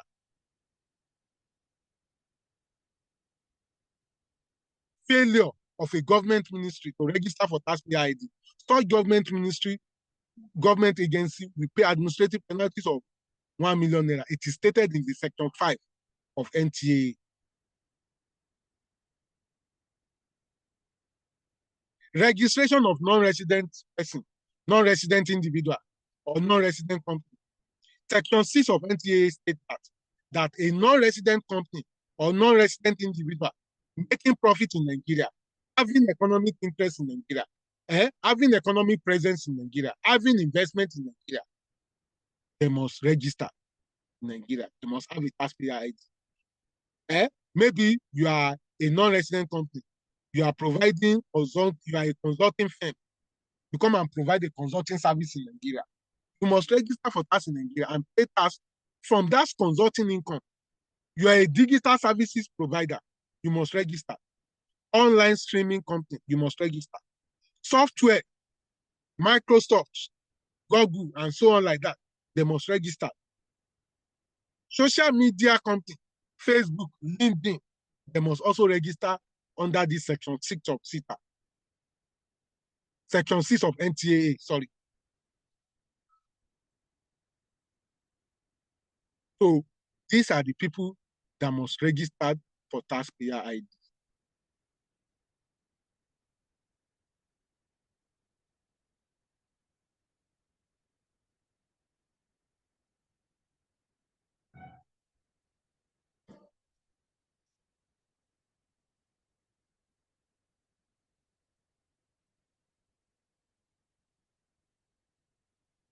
Now, what are the transactions for which taxpayer ID is required? What transaction do you want, if you want to do? They will say, go and bring your taxpayer ID, either as a company or as an individual. What transaction? If you want to do those transactions, they will ask you for your taxpayer ID. As stated in the Section 8 of NTAA, Section 8 of Nigeria Tax Administration Act, if you want to open a corporate bank account now, as a company, Sir, you skip the characteristics of tax ID. Okay. I will come back to that later. Don't worry. Please, I will come back to that later. Now, transaction for which tax ID is required. What transaction that you want to do, even as an individual or as a company, that they will ask you, go and bring your what? Tax ID, or give us evidence of your tax ID registration. Section 8 of NTA states that if you want to open a corporate bank account as a company, bank must request you to bring your taxpayer ID. Give them your taxpayer ID. All transaction with other companies. If you want to do a transaction with other companies as a company, you want to receive a contract from other country, you want to be a service provider to other companies, or you want to be a supplier to other companies. Law mandates other companies.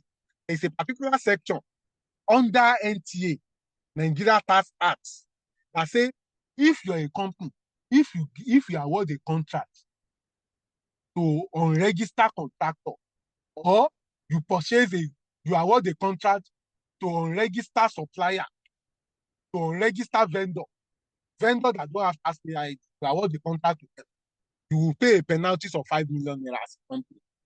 It is now mandatory that if you want to deal with any contractor, any vendor, you must tell them why sending you pro forma invoice, they must include their what? Taxpayer ID. They must include their taxpayer ID. So all transactions with other companies on invoices, statement and return is one of the transactions that will require taxpayer ID. All correspondence with ministry, other government agency. You want to collect a document from a government ministry or government department. That government department, they will not recognize you by your name. They will only recognize you through your taxpayer ID. So if you want to do any transaction now with any government agency, any government ministry, you want to obtain a document from them, you want to collect a certificate of occupancy, you want to collect a certificate of agency, it is your taxpayer ID that they will ask for to correspond with you. Importation of goods and payment of custom duties. You want to pay for custom duties, or you want to pay for SI duty as a company. When you import a good, you will provide your taxpayer ID. You want to bid for government contracts, pre-qualification, and bidding for government contract too. They will ask for your taxpayer ID, either as a company or as an individual.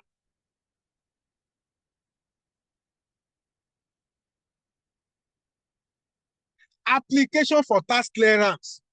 You want to obtain a tax clearance from the tax office. You have to give them taxpayer ID first. You cannot collect tax clearance without having a taxpayer ID. Or you want a tax refund. You cannot collect a tax refund without having a taxpayer ID. Financial transaction with financial institution. You want to deal with financial institution. Who are the financial institutions stated in the Section 8 of NTAA? Section 8 of NTAA, Nigeria Tax Administration, has said the following are the financial institutions we are referring to: banks, insurance company, stock brokers, pensions. They are financial institutions. If you want to have a transaction with them, you must provide your taxpayer ID. You can see at the beginning of this year, PFA, they send a circular to all the companies, to all the to the PFA holder, to the account holder, that they need to update their record based on the new tax law. The new tax law now said, for you to be doing a pension contribution, you must give them your NIN, you must give them your taxpayer ID. If you want to do a store, you want to sell a share, you have a share, you want to sell the shares. For a stock broker to deal with you, to help you sell your shares, you must provide your taxpayer ID, either as a company or as an individual. It is stated in Section 8 of NTAA. So all these are the transactions that will require taxpayer ID.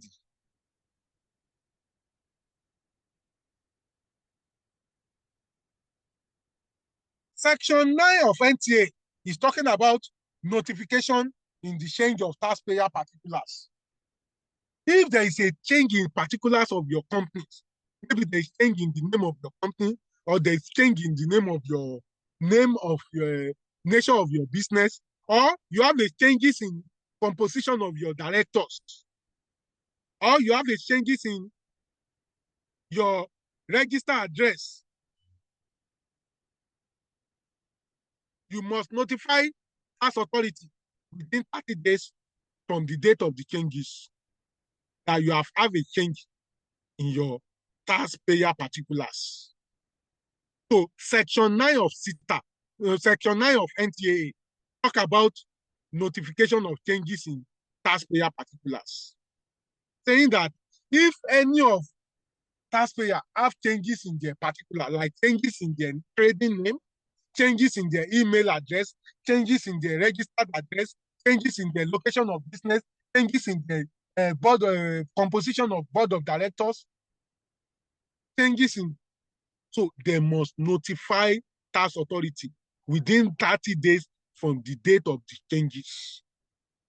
Failure to notify tax authority within that 30 days.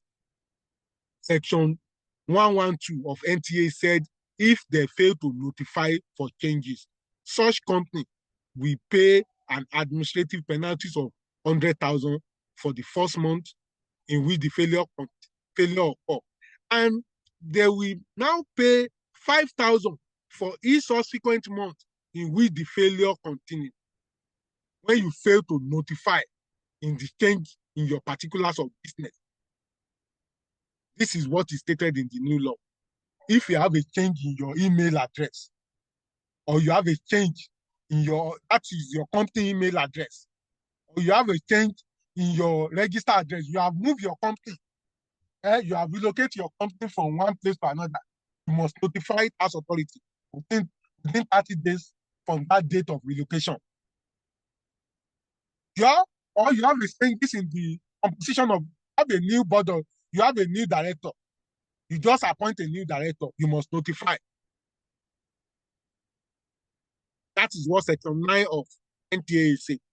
Section 112 of NTA now give out penalties that if you fail to notify for changes within that 30 days, you will be entitled, you will pay administrative penalties of 100,000 for the first month and 5,000 for each subsequent month of failure in which the failure continues. Hello, do you understand this? Hello, do you understand? Yes, I will. Yes, sir. Okay, thank you. So please, let's take note of that. In the new tax law, there's a particular section too that talk about cancellation of taxpayer ID or suspension of taxpayer ID or deregistration of taxpayer ID. If your company is no more in business, or your company want to suspend operation for some number of years, they don't want to, they are not liquidating, they are not folding up, they are not ceasing operation. They want to suspend their operation for some number of years.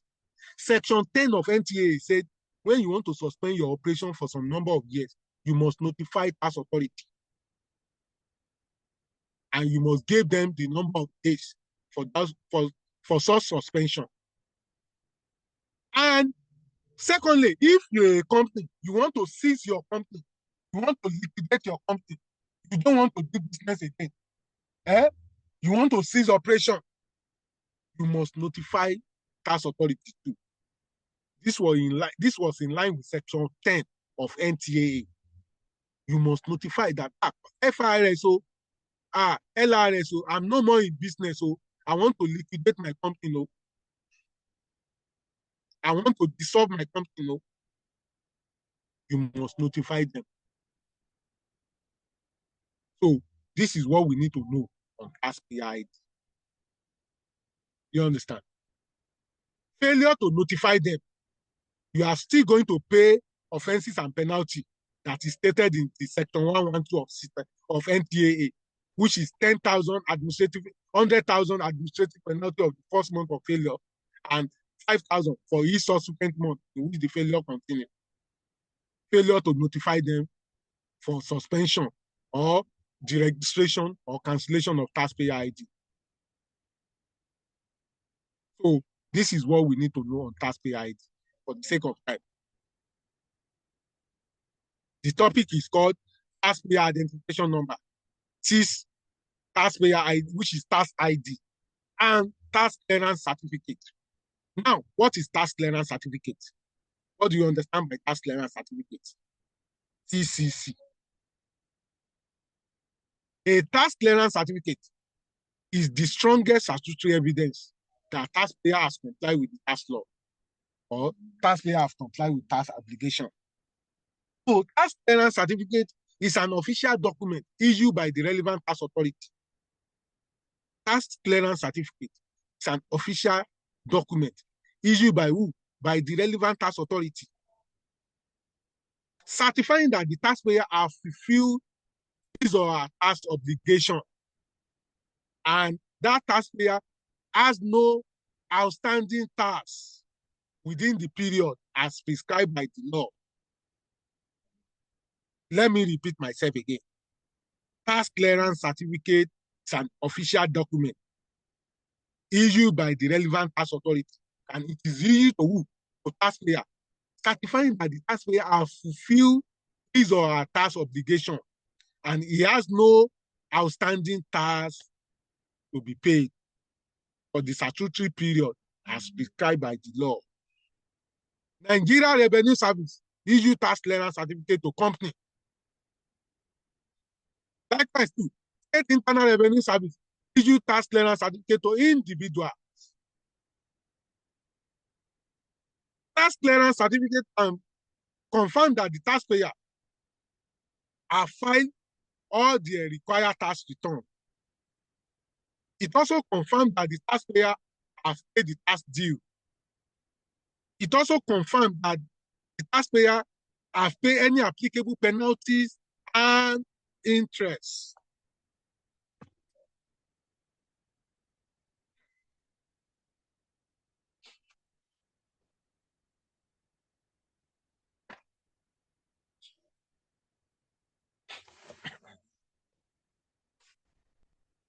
It also confirmed that the taxpayer has no unresolved tax liabilities that prevent issuance of certificates.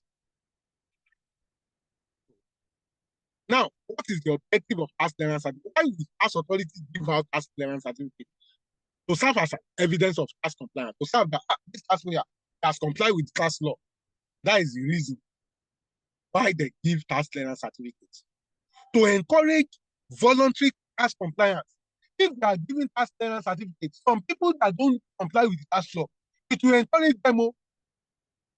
It will encourage this company has tax clearance certificate. Let me to comply so that I will be giving tax clearance certificates. To reduce tax evasion, it will reduce tax evasion. To facilitate government procurement process. If government want to select a contractor, a supplier that will supply them goods and services, one of the criteria that they will use to select a company that will be qualified as a supplier is that that company must have an updated, up-to-date tax clearance certificate. So, to facilitate government procurement process is one of the objectives of tax clearance certificates. Another objective of tax clearance certificate is to improve tax administration. These people, they have complied. It will improve day-to-day activities of tax authority. They will know those who have complied. They will now focus on those who have not complied. Reason why they have not complied. These are the objectives of tax clearance certificate. We are almost done. I'm sorry for keeping us waiting. We are almost done. Content of tax clearance certificates. That tax clearance certificate issued by the tax authority to taxpayer. What are the content? What are the content that will be stated in the tax clearance certificate? Name of the taxpayer must be stated. Taxpayer identification numbers must be stated. Register address of the taxpayer must also be stated. Don't let me fast. Content of tax clearance certificate. Number 1, name of the taxpayers. Number 2, tax identification number of that taxpayers must be included in the tax clearance certificate. Register address of the taxpayer must also be included. The nature of business that that taxpayer do must also be stated. The period covered in the tax clearance certificate. Mostly tax clearance certificate normally cover how many years? Who can tell me? How many years does tax clearance certificate cover? Covered. 3 Mostly years. 1 year. cover 3 years. 3 years. Your tax activities for the last 3 years. Your turnover for the last 3 years. Your tax paid for the last 3 years. Your profit for the last 3 years will be stated in that tax clearance certificate. In case of individual, your salary, your income, your employment income for the last 3 years. So, chargeable income or taxable profit is part of the content of tax clearance certificate. If it is individual, it's chargeable income. If it is company, taxable profits. Tax assets, tax that the company is supposed to pay based on the assessment raised by the tax authority must be stated in the tax clearance certificate. Tax paid, the tax that the company paid. Tax outstanding, if any. What does this mean? If a company want to give a tax authority want to give it tax clearance certificate, some company may not pay their tax finish and they will be issued a tax clearance certificate. If they sign an undertaking with the tax office that tax authority, we are owing the tax, they give us tax clearance certificate. By so date, we are going to pay the outstanding tax. Based on that undertaking, can be given a tax clearance certificate.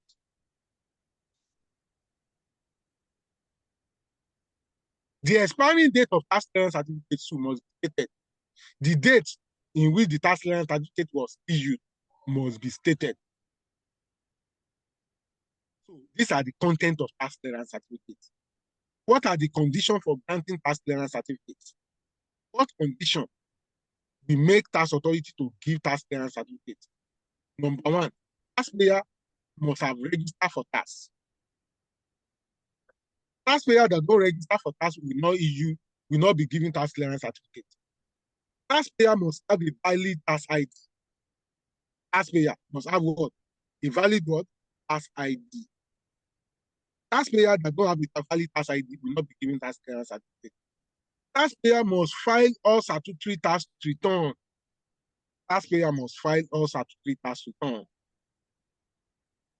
Taxpayer must pay all tax due before they can be given tax clearance certificate. So this is not common. Some taxpayer may still owe outstanding tax and be issued tax clearance certificate. Taxpayer must settle penalties and interest where applicable before they can be given tax clearance. It's one of the conditions. Taxpayer must comply with tax audit requirements before they can be issued tax clearance certificate. Why taxpayer must also respond to outstanding tax queries before they can be given tax clearance certificate. So all these are the conditions that will make tax authority to issue tax clearance certificate. Are we making sense? Hello, are we still together? Yes, sir. Yes, sir. Thank you. Now, what are the transactions required in tax Hello, clearance sir. certificate? Yes. Hello, sir. It's 4:30 and we are supposed to be having Yes. SBR. I will be 4:30. true now, please. I will be true. I'm sorry. Please. This is the last part. I can't come back the next class and start on there. Please. I'm sorry for that. Transaction that will require tax clearance certificate. What transaction? If you want to do, they will ask for your tax clearance certificate. Application for approval of building plan. You want to apply for building plan. You want to build a house in Lagos State. You want to collect a building plan, approval of building plan. Lagos State will ask, go and bring your tax clearance certificate. Application for government loan. They will ask for your tax clearance certificate. Application for firearms license. They will ask for your tax clearance certificate. Application for trade license. They will ask for your tax clearance certificate. Application for certificate of occupancy. They will ask for your tax clearance certificate. So, application for registration as a limited liability company. They will ask for your tax clearance certificate. Election or appointment into public office. You will show them your tax clearance certificate. Application for agent's license. They will ask for your tax clearance certificate. So, ladies and gentlemen, these are all the transactions that will require tax clearance certificate. So what we have left is the challenges of tax clearance certificate. What challenges we may encounter in the course of collecting the tax clearance certificate? That is the last part for today. One of the challenges is delay in processing the application. This one is most common in the state. If you apply for tax clearance certificate from the state internal revenue, before you get it, it may take longer period. I give kudos to FRS, the Nigeria Revenue Service. If you have complied with the tax law, you need your tax clearance certificate today from the Nigeria Revenue Service. You download it in your Rev 360 or in your Tax Pro Master application, in your Tax Pro Mass database.